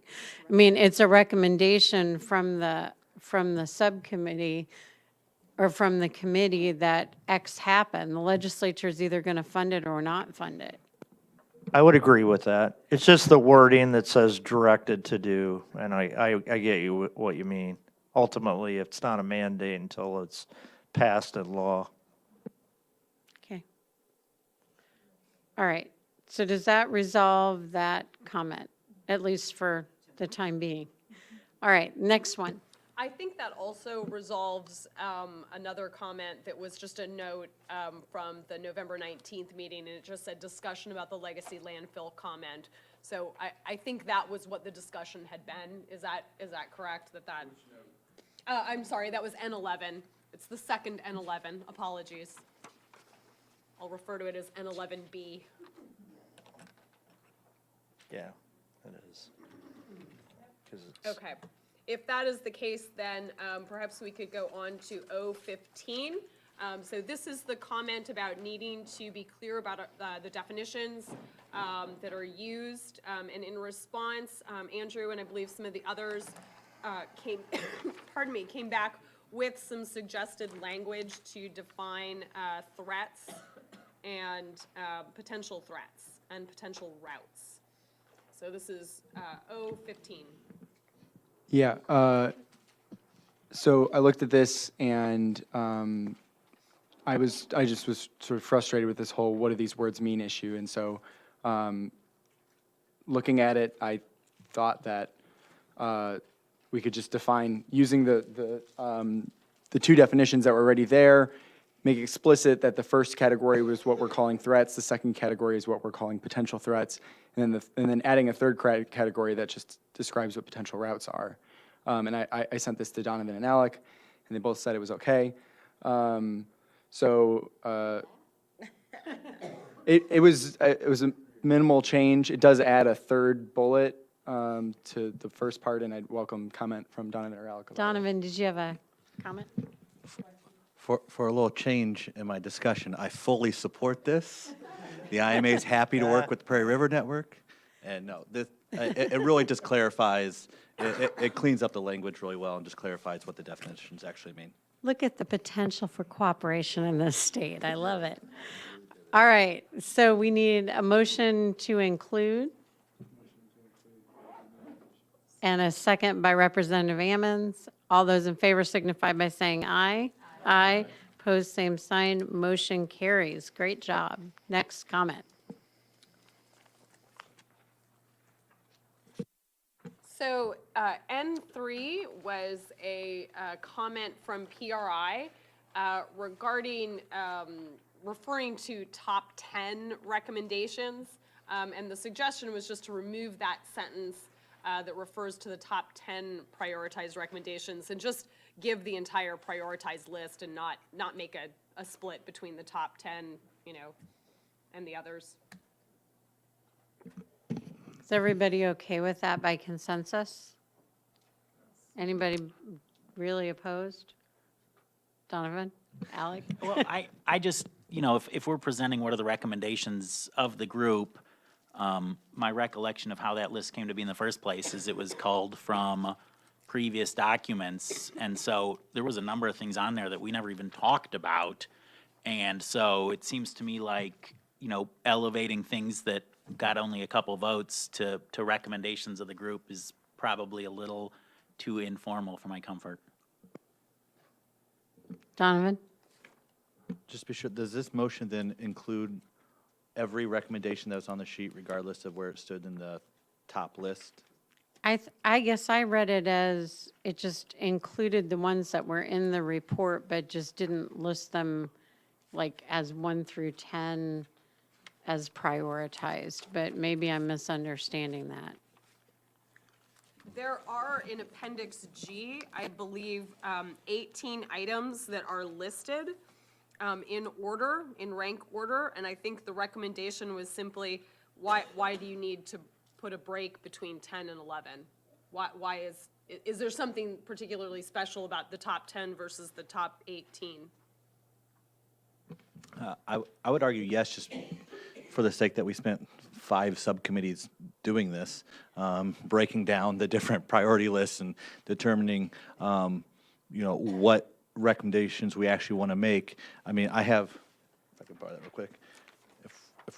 I think we need to delineate between something that we all voted on and gave 160 points as opposed to something that we all voted on and only got 3 points. So do you want to make a motion to leave it as is and to ignore the PRI comment? Yep. Is there a second from Alec over there? Mayor Marlin?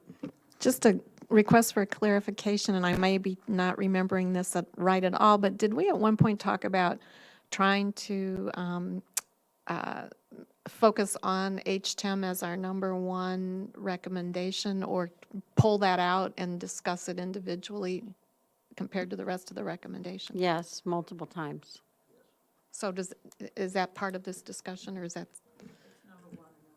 Well, it's on the chart, I see it, but is that the only place it's going to show Yeah, the up? recommendation here was just to avoid the phrase top 10. That's it. It Okay. wouldn't change the ranking, it wouldn't remove what's in Appendix But, G. but at some point, there's language in there focusing on HTEM as? Yes. Okay. Thank you. Chapin? 24, Mayor, if you go to line 489 through 505. Let me say it again, 489 through 505, page 24. So Chapin, did you have a comment on the motion on the floor? I didn't say, I'm completely lost now. What number are we on? N3? That's why I'm lost. So they just want to not say top 10. Yeah,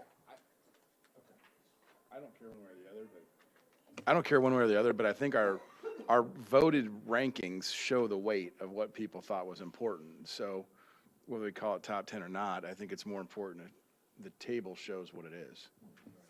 Okay.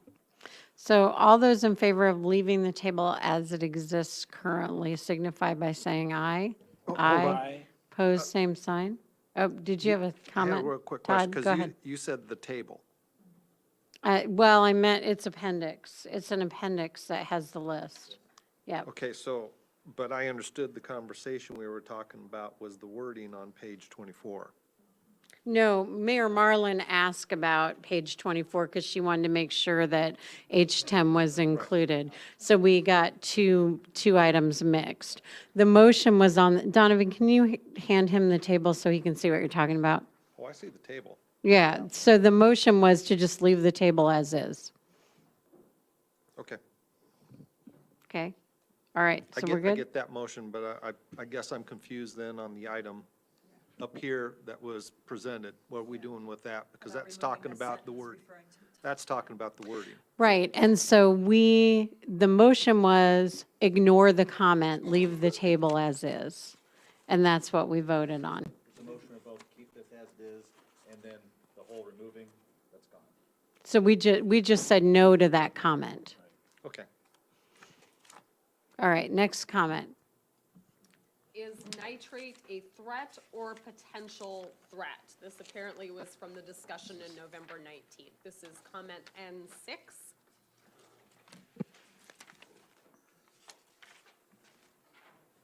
Which one? N6, page 12.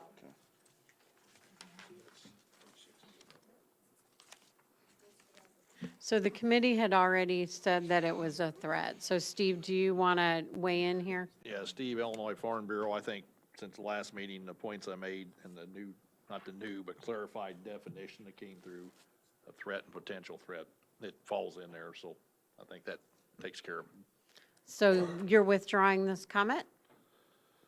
I think, as far as this comment, I still want to leave there, because I think we're going to have a maybe contrary, or, we talked before, maybe. Okay, but you're not asking us to re-vote on that issue, is No, that correct? correct. Okay, so we can move on. Deb, can I clarify? Oh, go ahead, Chapin. So I did have one question, because when this came up 2 weeks ago, the question was, it had been listed as a potential threat, and then it got moved to threat.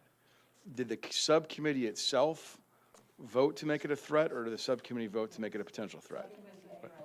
Okay, so it was a threat the whole time, it was just in the wrong, Right, it was, and I since then done some background and research to Okay. get caught up on that, okay? as long as we're consistent with what the subcommittee said, I'm fine. Next comment. N7 is similar. It asked if road salt is to be a threat or a potential threat. Did subcommittee vote on that? Yes. And it was a threat? Yes. Okay, so is everybody okay? I'm seeing nods to leave it where it was. It just got moved, I think, because I want a typo. Scribner's error. Go ahead.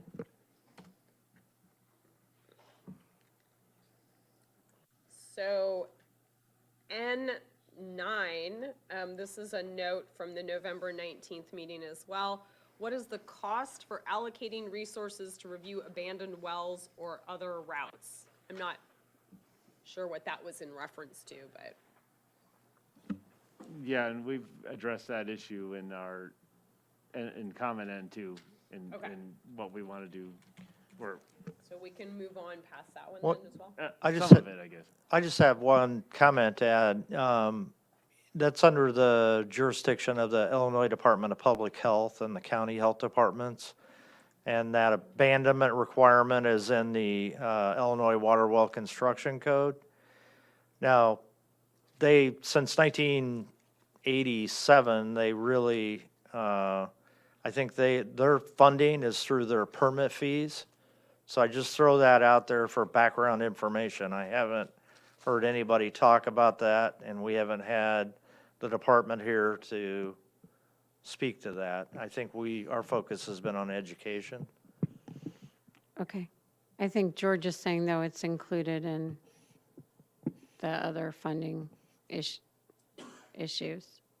PR's Well, pay to ban, No, I mean,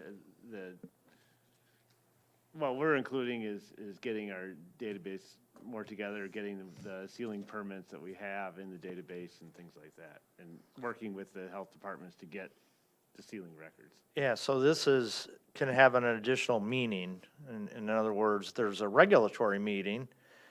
As I said, the Department of Public Health has jurisdiction in the Illinois Water Well Construction Code on well abandonment. They hire people to, Okay, I'm going to stop you. I don't mean to be rude, but I think the committee is okay with this, so I don't think we want to spend more time on it unless somebody's. It's okay, just giving Unless I information. missed something. Okay, could you guys go on to the next comment, please? N12, this may also have been addressed already. This was from the November 19th meeting. Should we add items to threats? Should we create a more or most severe category for people's gas? I think we're doing that with the executive summary, pulling it out. Are you satisfied, Chapin? Jim? Okay, please move on. Okay. 03, we've already addressed.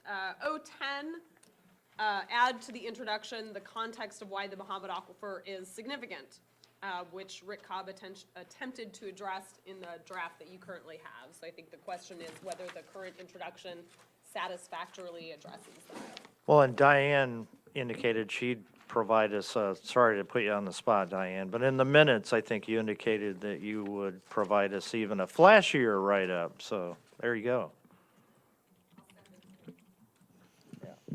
All right, anybody else? So. My only comment is I'm going to reserve judgment till we get to the final version with the inclusion of the additional statement of the. And could you please have the old one and the new one so that because the committee's going to vote for one or the other on Monday. So, and just two choices, old one, new one. Are you talking about having a markup copy for everything, or I'm just talking for about this for item? the introduction. Okay, That was one item, and then the landfill, legacy landfill that Charles is nodding at me, they're going to do the same thing. so just a markup on those two items. Honestly, everything that's being changed here that's going in should be marked up in a red line version. I think that's where you're going, right, Rick? That's what I was asking. And then you could Okay, I highlight. misunderstood that. Then you could highlight the proposed, those two items that were, whatever Charles and Ammons come up with, and then this additional thing. And that way Right. we could see it Yeah, clearly. we could do the traditional strike through and underline, and then, but we could also highlight with some color coding or something, right, Trish? Or- But I think we also just need a clean version of the report that people can read through, because that's what we're voting on. Oh, yeah. And that's going to have, so far, just two sort of change-out options in it, which will be this introduction and the legacy landfill. Okay, anyone else? Next comment. So I think we've reached editorial comments now. So 011 was a request, this is a previous comment from back in October, to make sure that all the members of the task force are listed.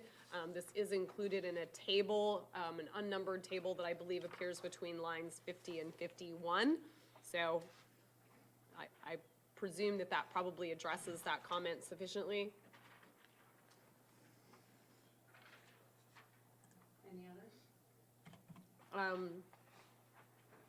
There was a comment, 012, regarding some lack of clarity about a couple of call-out boxes that appeared. This is lines 499 through 533.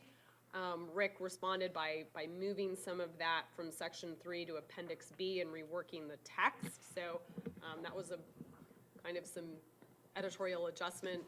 These are all my comments. They've been up to 015 have all been addressed. all And resolved. 015 is the threats question, which we just addressed as well. Okay. So Thank you. You bet. those are all resolved.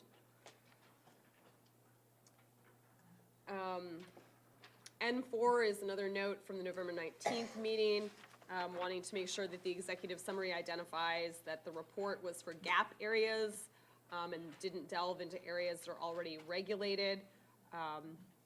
So the executive summary obviously has not yet been written, but will be drafted for the committee to review along with the report next week. Charles? Is that going to be a specific item to approve the same way that we just talked about those other two? Sure. So is there, and that will be part of the executive summary that I think Diana's getting.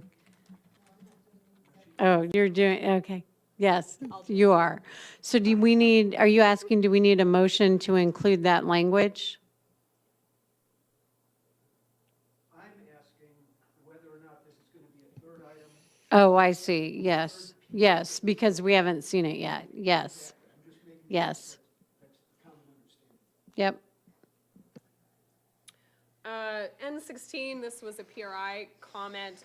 So Rick Cobb, you had included as Appendix F, you had included the PRI document that was the stakeholder recommendations document. Can we just link to that rather than including it as an appendix? It makes the document a little less unwieldy if we can do that. There's no issues with that. I'm just going to say that that's fine. Yeah.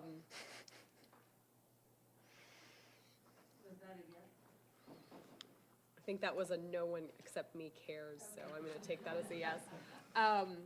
N17, this was a comment from George Roadcap. The ranking by Subcommittee B of the existing recommendations compiled by PRI is an important work product and should not be relegated to an appendix. So his suggestion was to move Appendix G, Table 1, move that table after line 377 in the report. I don't know if you want to speak to that at all. George? Yeah, no, I thought the description of how the committee works should be up with the committee report. Is everybody okay with that? I There, move that that action be taken. is there a second?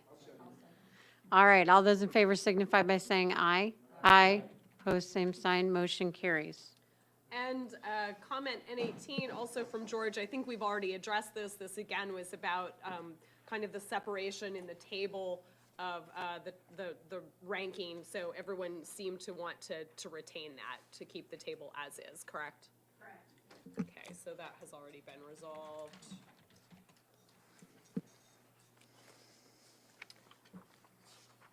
And then few just very minor editorial things. I thought you perhaps might want to include a list of acronyms and abbreviations at the beginning of the document. That could be very helpful.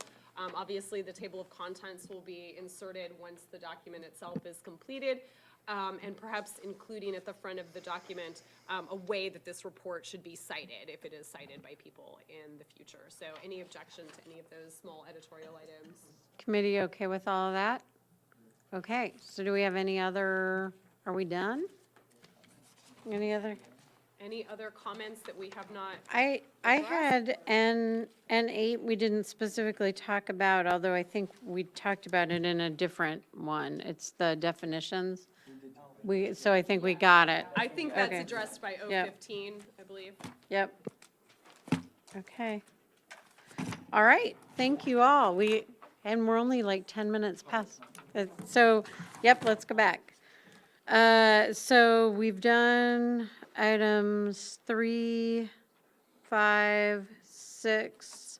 Do we need any further discussion about concurrence or dissents? Everybody's going to work on those separately if they want to. We're good with that? Charles, yeah, go ahead. Process question. So if one is going to write a dissent and one does not want to create a violation of the Open Meeting Act, is it appropriate to send it to Barb for distribution and people that want to sign on to the dissent or concurrence? Yes, or and whatever it is? if we, what I can do then is at our final meeting, we can have people vote to join a dissent or a concurrence. And that way you'll know who's on there with you and they will have seen the language ahead of time. That makes sense? Okay. December 17th, I believe, is Springfield. Barb, do we have a time and place?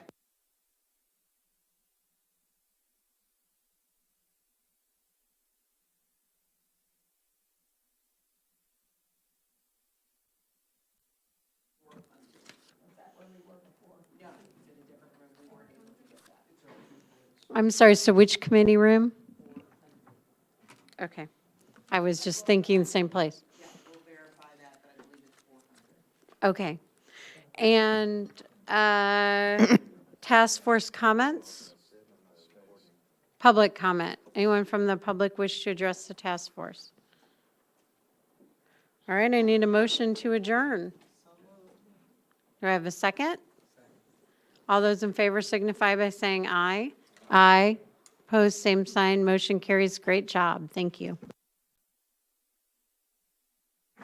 Thank you, Rick and Trish.